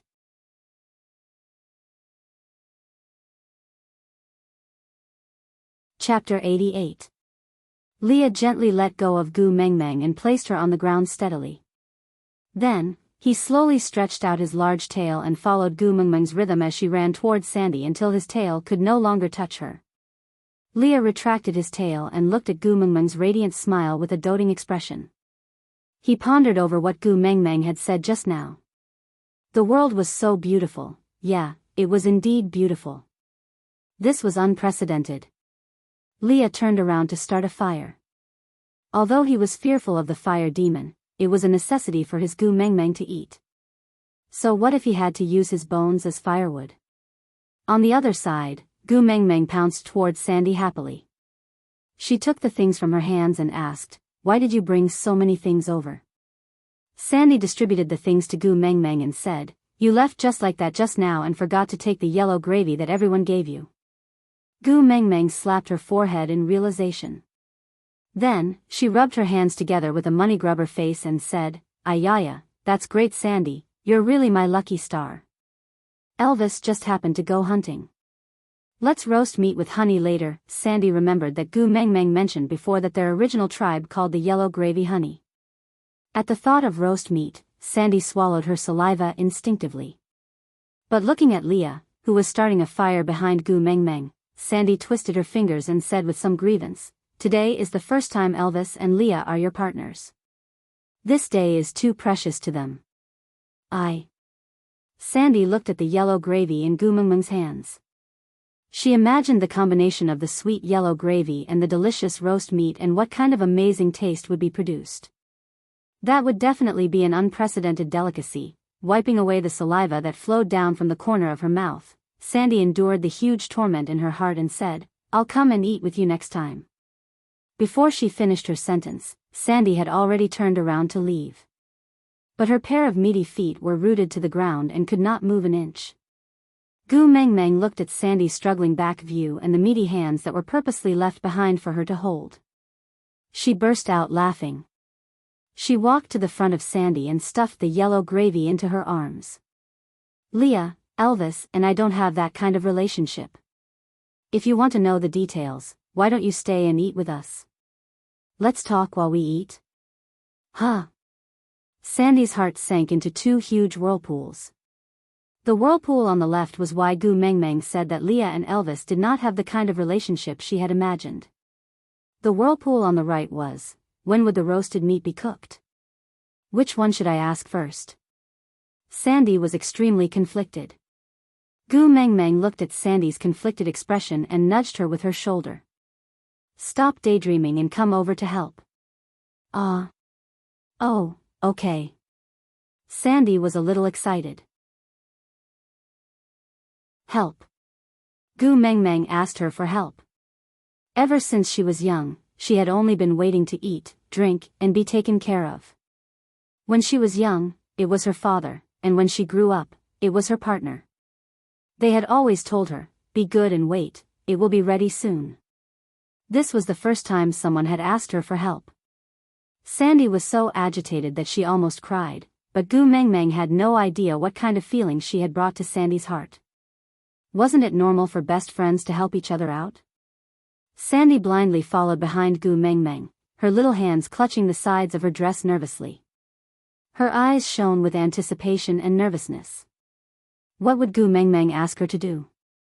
She seemed to not know how to do anything. Aside from the topic, Jean brought Gu Mengmeng, Elvis and Leah. Asking for love in all sorts of ways. Please don't be a novelist, you must catch up with the updates.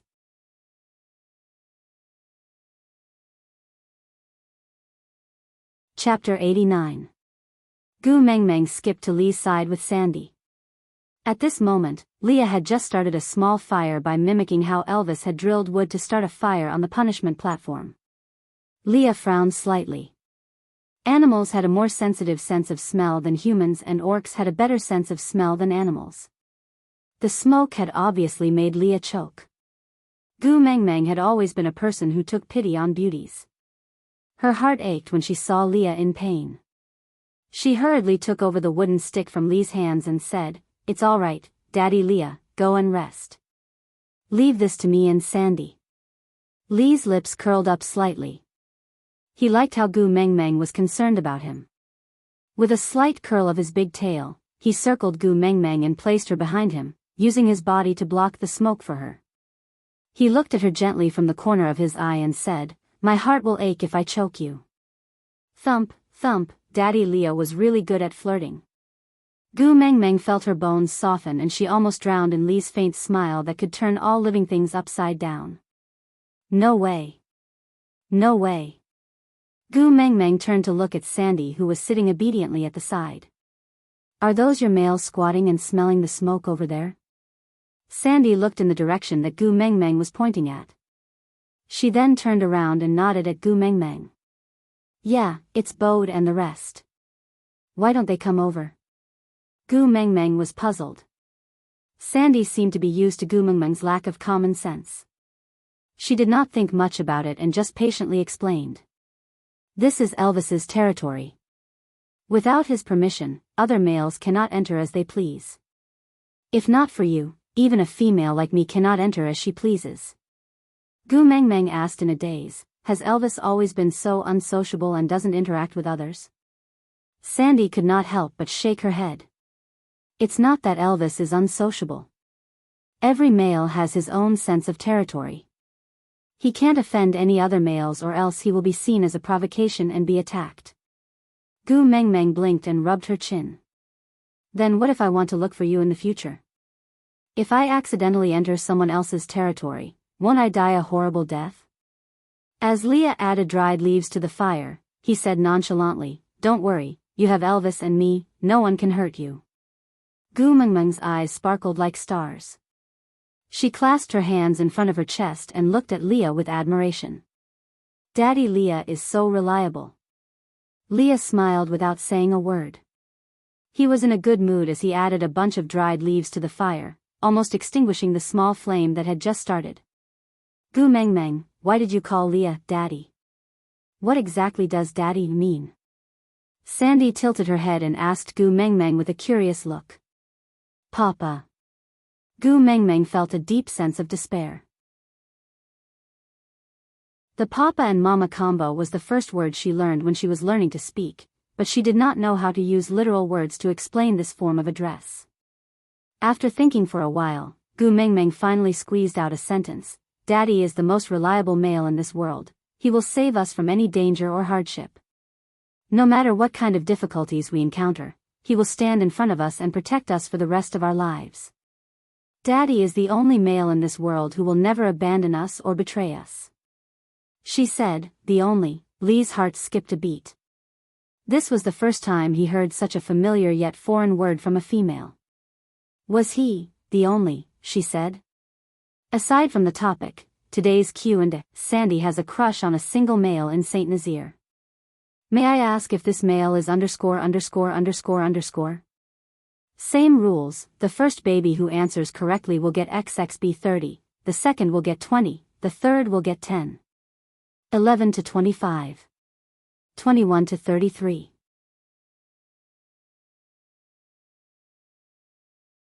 Chapter 90. Oh, so daddy is what you two partners call each other. Hee hee, then I will also call Bode Daddy Bode in the future. Sandy thought that daddy was like honey and was just a dialect.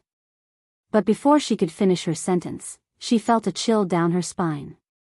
She looked towards the source of the chill and saw Leah smiling at her with a burning wooden stick in one hand. That smile was so cold that it sent shivers down one's spine. Crack. The wooden stick in Lee's hand was crushed into pieces and some sparks splashed onto Lee's body. However, he did not care and just maintained that cold smile. In a clear voice, he said, "This title belongs to me."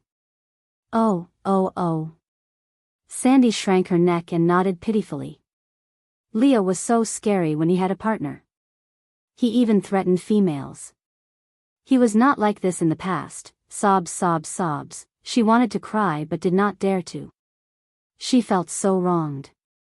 Seeing that the atmosphere was a little awkward, Gu Mengmeng laughed dryly.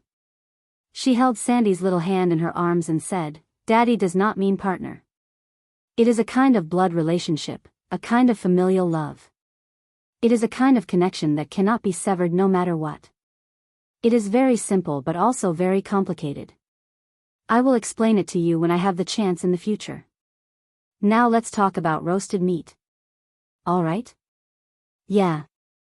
Sandy nodded her head as if she understood but did not probe further. She only hoped that the chapter on Daddy would be over as soon as possible. Lee's face darkened even more and he looked especially angry. Because, Gu Mengmeng just said that Daddy did not mean partner. You do not intend to mate with Leah? Sandy grasped the main point with a face full of shock. She completely ignored the fact that Lee's veins were popping out from her roar. Gu Mengmeng shook her head honestly and said, "At my place, we do not mate as soon as we reach adulthood. We will start off as friends and after we understand each other to a certain extent, we will become lovers when we feel that it is right. After a few years of dating, we will get used to each other and when everything is right, we will then seek the approval of both families and become partners under the blessings of all our friends and family." Sandy was confused. Friends, wasn't it like the relationship between her and Gu Mengmeng? Will we become lovers in the future? Sandy asked in confusion. Pfft. Gu Mengmeng burst out in laughter. "My sexual orientation is normal, I only like pretty boys, you don't like me anymore?"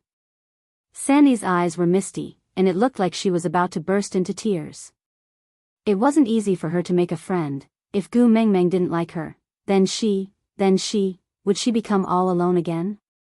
Although her partners treated her very well and loved her very much, she always felt that there were some things that she couldn't tell them. But Gu Mengmeng was different. Although they had only known each other for a short 2 days, Gu Mengmeng gave her a very warm and special feeling. She really liked Gu Mengmeng. Haha, Gu Mengmeng laughed heartily and hugged Sandy tightly. She rubbed her furry little ears and said, "The like I mentioned is referring to the choice of partners. As a good friend and bestie, I like it a lot, really?" Sandy asked doubtfully. Her big innocent and clear eyes fluttered, making Gu Mengmeng's heart soften. "Of course it's true. You are kind and pure, gentle and cute, kind and not pretentious, friendly and caring. What reason do I have not to like you?" Gu Mengmeng held Sandy's chubby little face in her hands and kissed her. Sandy blushed and giggled, "I like you the most too." Sandy blushed and giggled, "I like you the most too." Aside from the topic, the competition is tomorrow and I don't know what the outcome will be either. I'm so nervous, so nervous. Babies, let's give it a try. Bookmark and leave a message if you have any flowers, give them to me.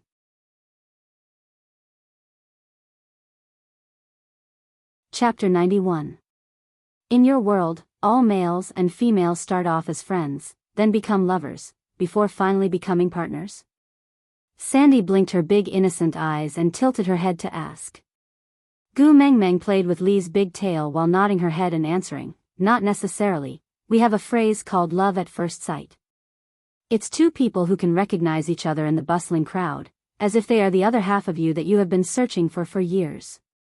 Then, the heavenly thunder and the earthly fire went out of control, and they got married just like that. Oh, marriage means mating.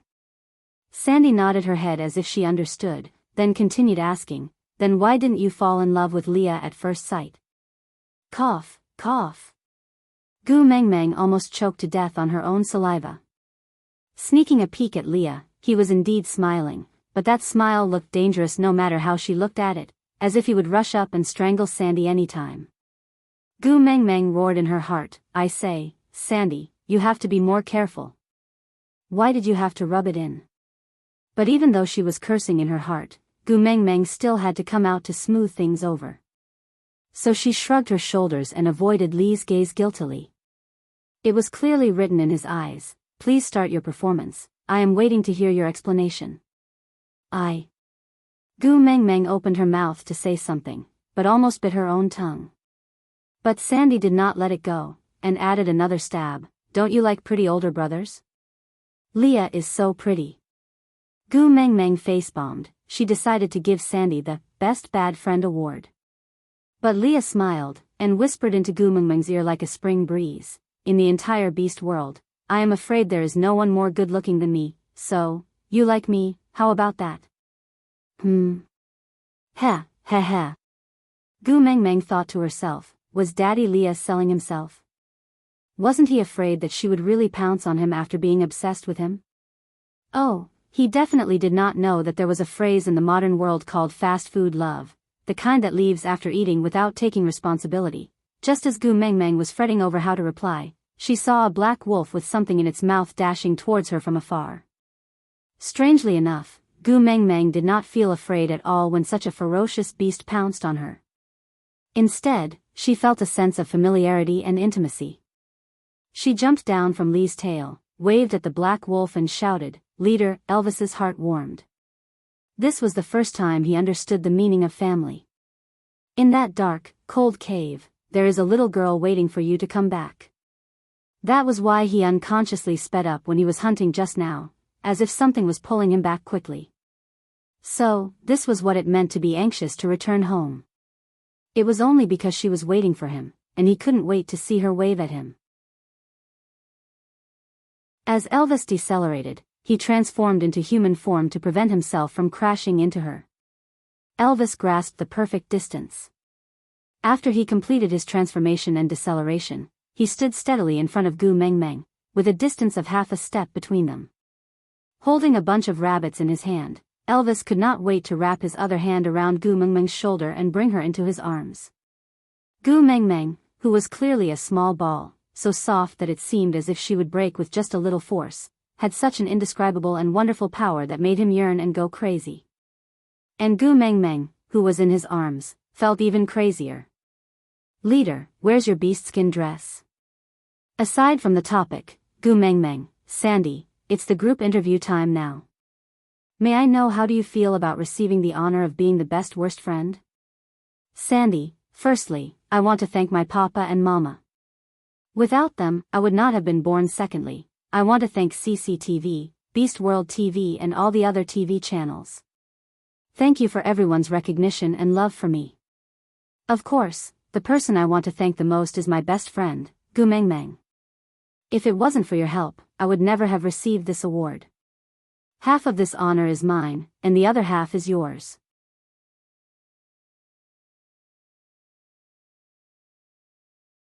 Chapter 92. Bo. Leader, your clothes. Gu Mengmeng said each word with a trembling voice.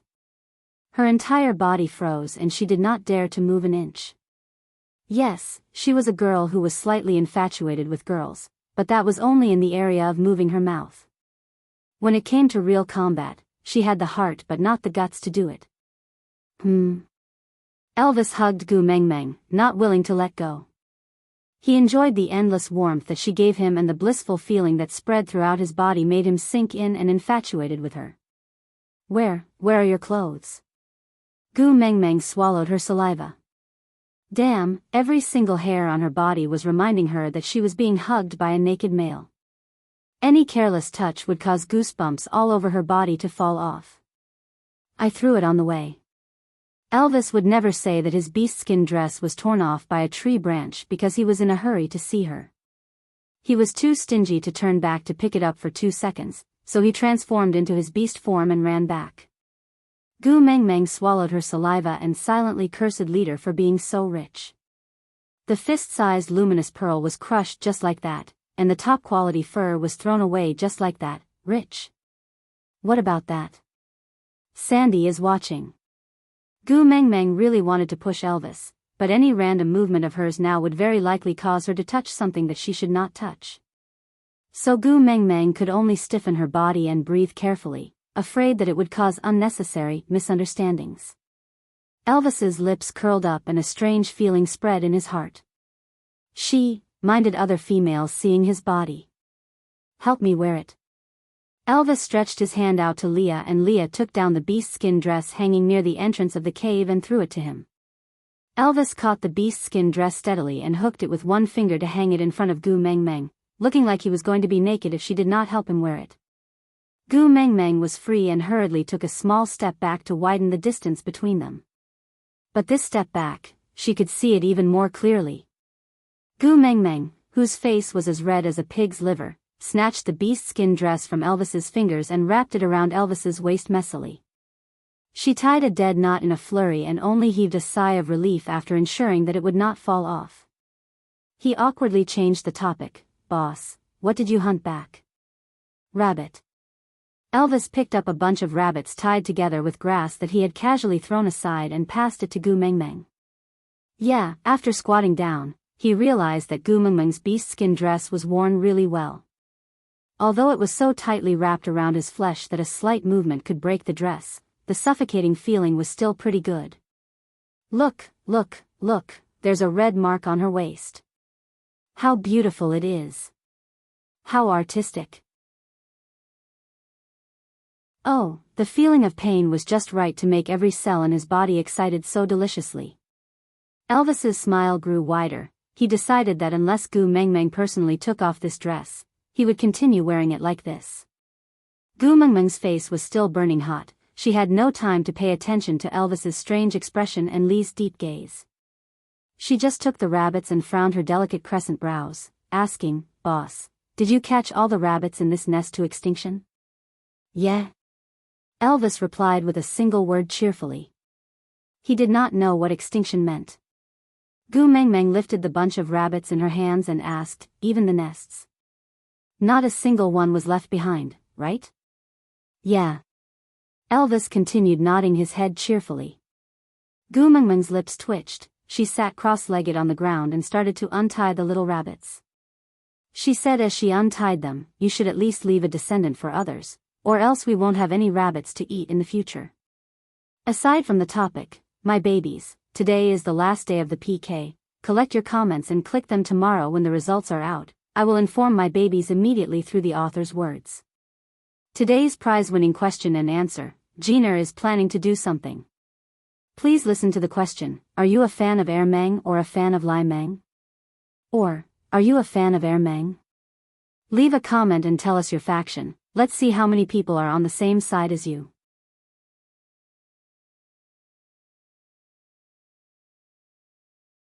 Chapter 93. Alright. Elvis did not care about the reason, as long as she said it, he was willing to do it. Gu Mengmeng untied the 4 little rabbits and looked around.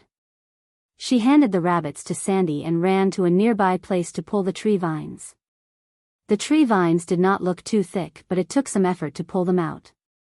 Gu Mengmeng pulled until the skin on her palms broke, but she did not manage to pull off 2 to 3. She could only hold on to the tree vines and turned back to look at Elvis pitifully. Leader, please protect me. All right. Elvis's eyes were filled with indulgence and love. He walked forward slowly and pulled lightly, causing the tree vines to fall onto the ground. Is it enough? Elvis looked at Gu Mengmeng, who was squatting on the ground to pick up the tree vines, and asked. Enough, enough. Satisfied, Gu Mengmeng picked out a huge bunch of tree vines before skipping back to Sandy's side. She sat down cross-legged and tied the tree vines one by one, before starting to weave a simple little cage. She asked while weaving, "Leader, you only hunted rabbits? Nothing else?" Elvis's eyes lit up with smiles. He thought that the messenger of the beast deity could only eat rabbits. He had been worrying on the way back, wondering if he could catch enough rabbits to feed her for the entire winter. Hearing her question now, did it mean that the messenger of the beast deity could eat other things other than rabbits? This would greatly increase her chances of survival. To Elvis, there was no better news. Just cows, sheep, pigs, and so on. Gu Mengmeng said while weaving the cage. Elvis thought for a while. If there was anything similar between rabbits, cows, sheep, and pigs, it should be that they were all animals with 4 legs on the ground. Following this pattern, Elvis tried asking, "Cows, sheep, and pigs are rarely seen. Tigers, leopards, and wolves, are they okay?" Gu Mengmeng was so shocked that she looked up at Elvis in shock. Was it really okay to have such a heavy taste? You still eat wolves? Gu Mengmeng could not accept the truth. Elvis was a wolf himself, how could he still eat wolves? Wouldn't it feel like he was eating his own kind?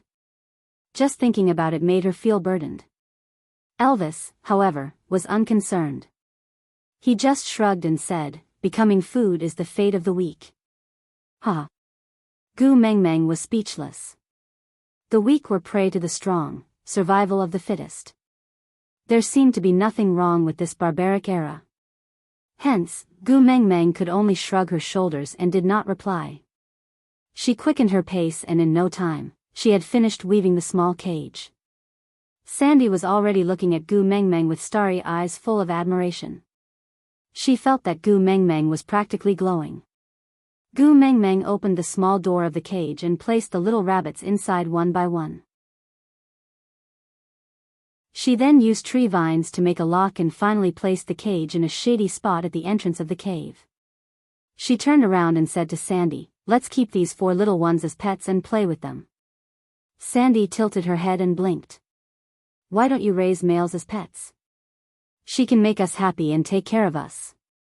The corners of Gu Mengmeng's mouth twitched. In his heart, he cursed, "Sandy, can you not use such an innocent expression and tone to say such hardcore words? What do you mean by raising males as pets? Why does it feel like a landlord raising a mistress? How could a good socialist youth do such a thing?"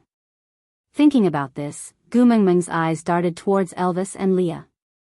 Damn it, these two fellows were just like the cool version of Teacher Cat in Natsum's Friend's Account, and the black version of Sesomaru in Inuyasha. With this kind of physique, how could they be pets? Are you kidding me? Aside from the topic, the Kill Temple of Sesomaru in Inuyasha does not have a black version. If you want to see it, please Photoshop it yourself.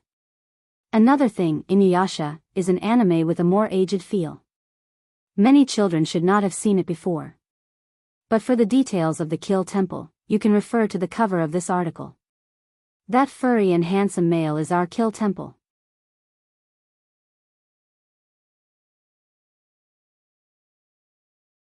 Chapter 94. Leah noticed Gu Mengmeng sizing him up and inched his face closer to Gu Mengmeng with evil intentions. He said ambiguously with an intimate posture, "You want me to be your beast pet?" No, how can I? Gu Mengmeng felt embarrassed as if she was caught red-handed.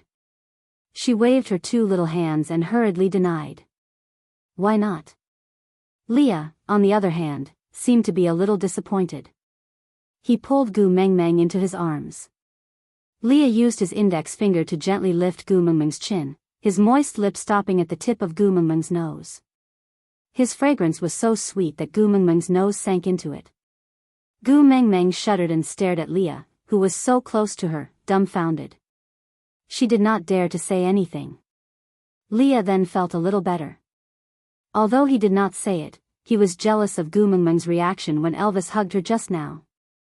This light taste was just to make up for it. Leah smiled in satisfaction. The tip of his tongue was still savoring the taste that belonged to her on his taste buds. It was slightly sweet and tasty. As a beast pet, how about a snow fox? Pure white, magnificent, able to pray for blessings and cure illnesses. Leah suddenly smiled meaningfully, then moved his lips to Gu Mengmeng's ear and bit on her exquisite earlobe. Then, he huffed and said, "The kind that can also warm the bed." Gu Mengmeng's eyes lit up. Pfft, blood flowed uncontrollably from Gu Mengmeng's nostrils. F******. Daddy Leah broke the rules. Aya, Gu Mengmeng, you're bleeding. Sandy appeared to be even more nervous than Elvis and Leah. Her roar snapped the two of them back to their senses. Why was she bleeding from her nose? Did she hurt her head? When Leah was beating someone up last night, did someone get past Leah and hurt Gu Mengmeng? It shouldn't be. The two males fell into a state of confusion. Gu Mengmeng raised her head and pinched her nose. She waved her hands at Leah and Elvis, who were lost in their thoughts. It's nothing, it's too dry. I'm just not used to it. Leah and Elvis looked at each other but did not know how to reply. They had never encountered such a situation before. At that moment, even Leah did not know what to do. Sandy, can you accompany me to the stream to wash my face? Gu Mengmeng stretched out her hands like a blind person touching an elephant, feeling her way towards Sandy. Elvis was one step ahead. He held on to Gu Mengmeng's outstretched wrist and pulled her into his arms. He said worriedly, "I'll go with you." Oh. Gu Mengmeng really wanted to say that she only had a small nosebleed from Daddy Lee's teasing and it was not some terminal illness that could kill her. Elvis really did not need to put on an expression as if her life was in danger. But, with him being so nervous, Gu Mengmeng felt strangely at ease. Yes, a child with a mother is a treasure. Elvis's speed was extremely fast, even though he was carrying Gu Mengmeng in his arms, it did not affect his speed at all.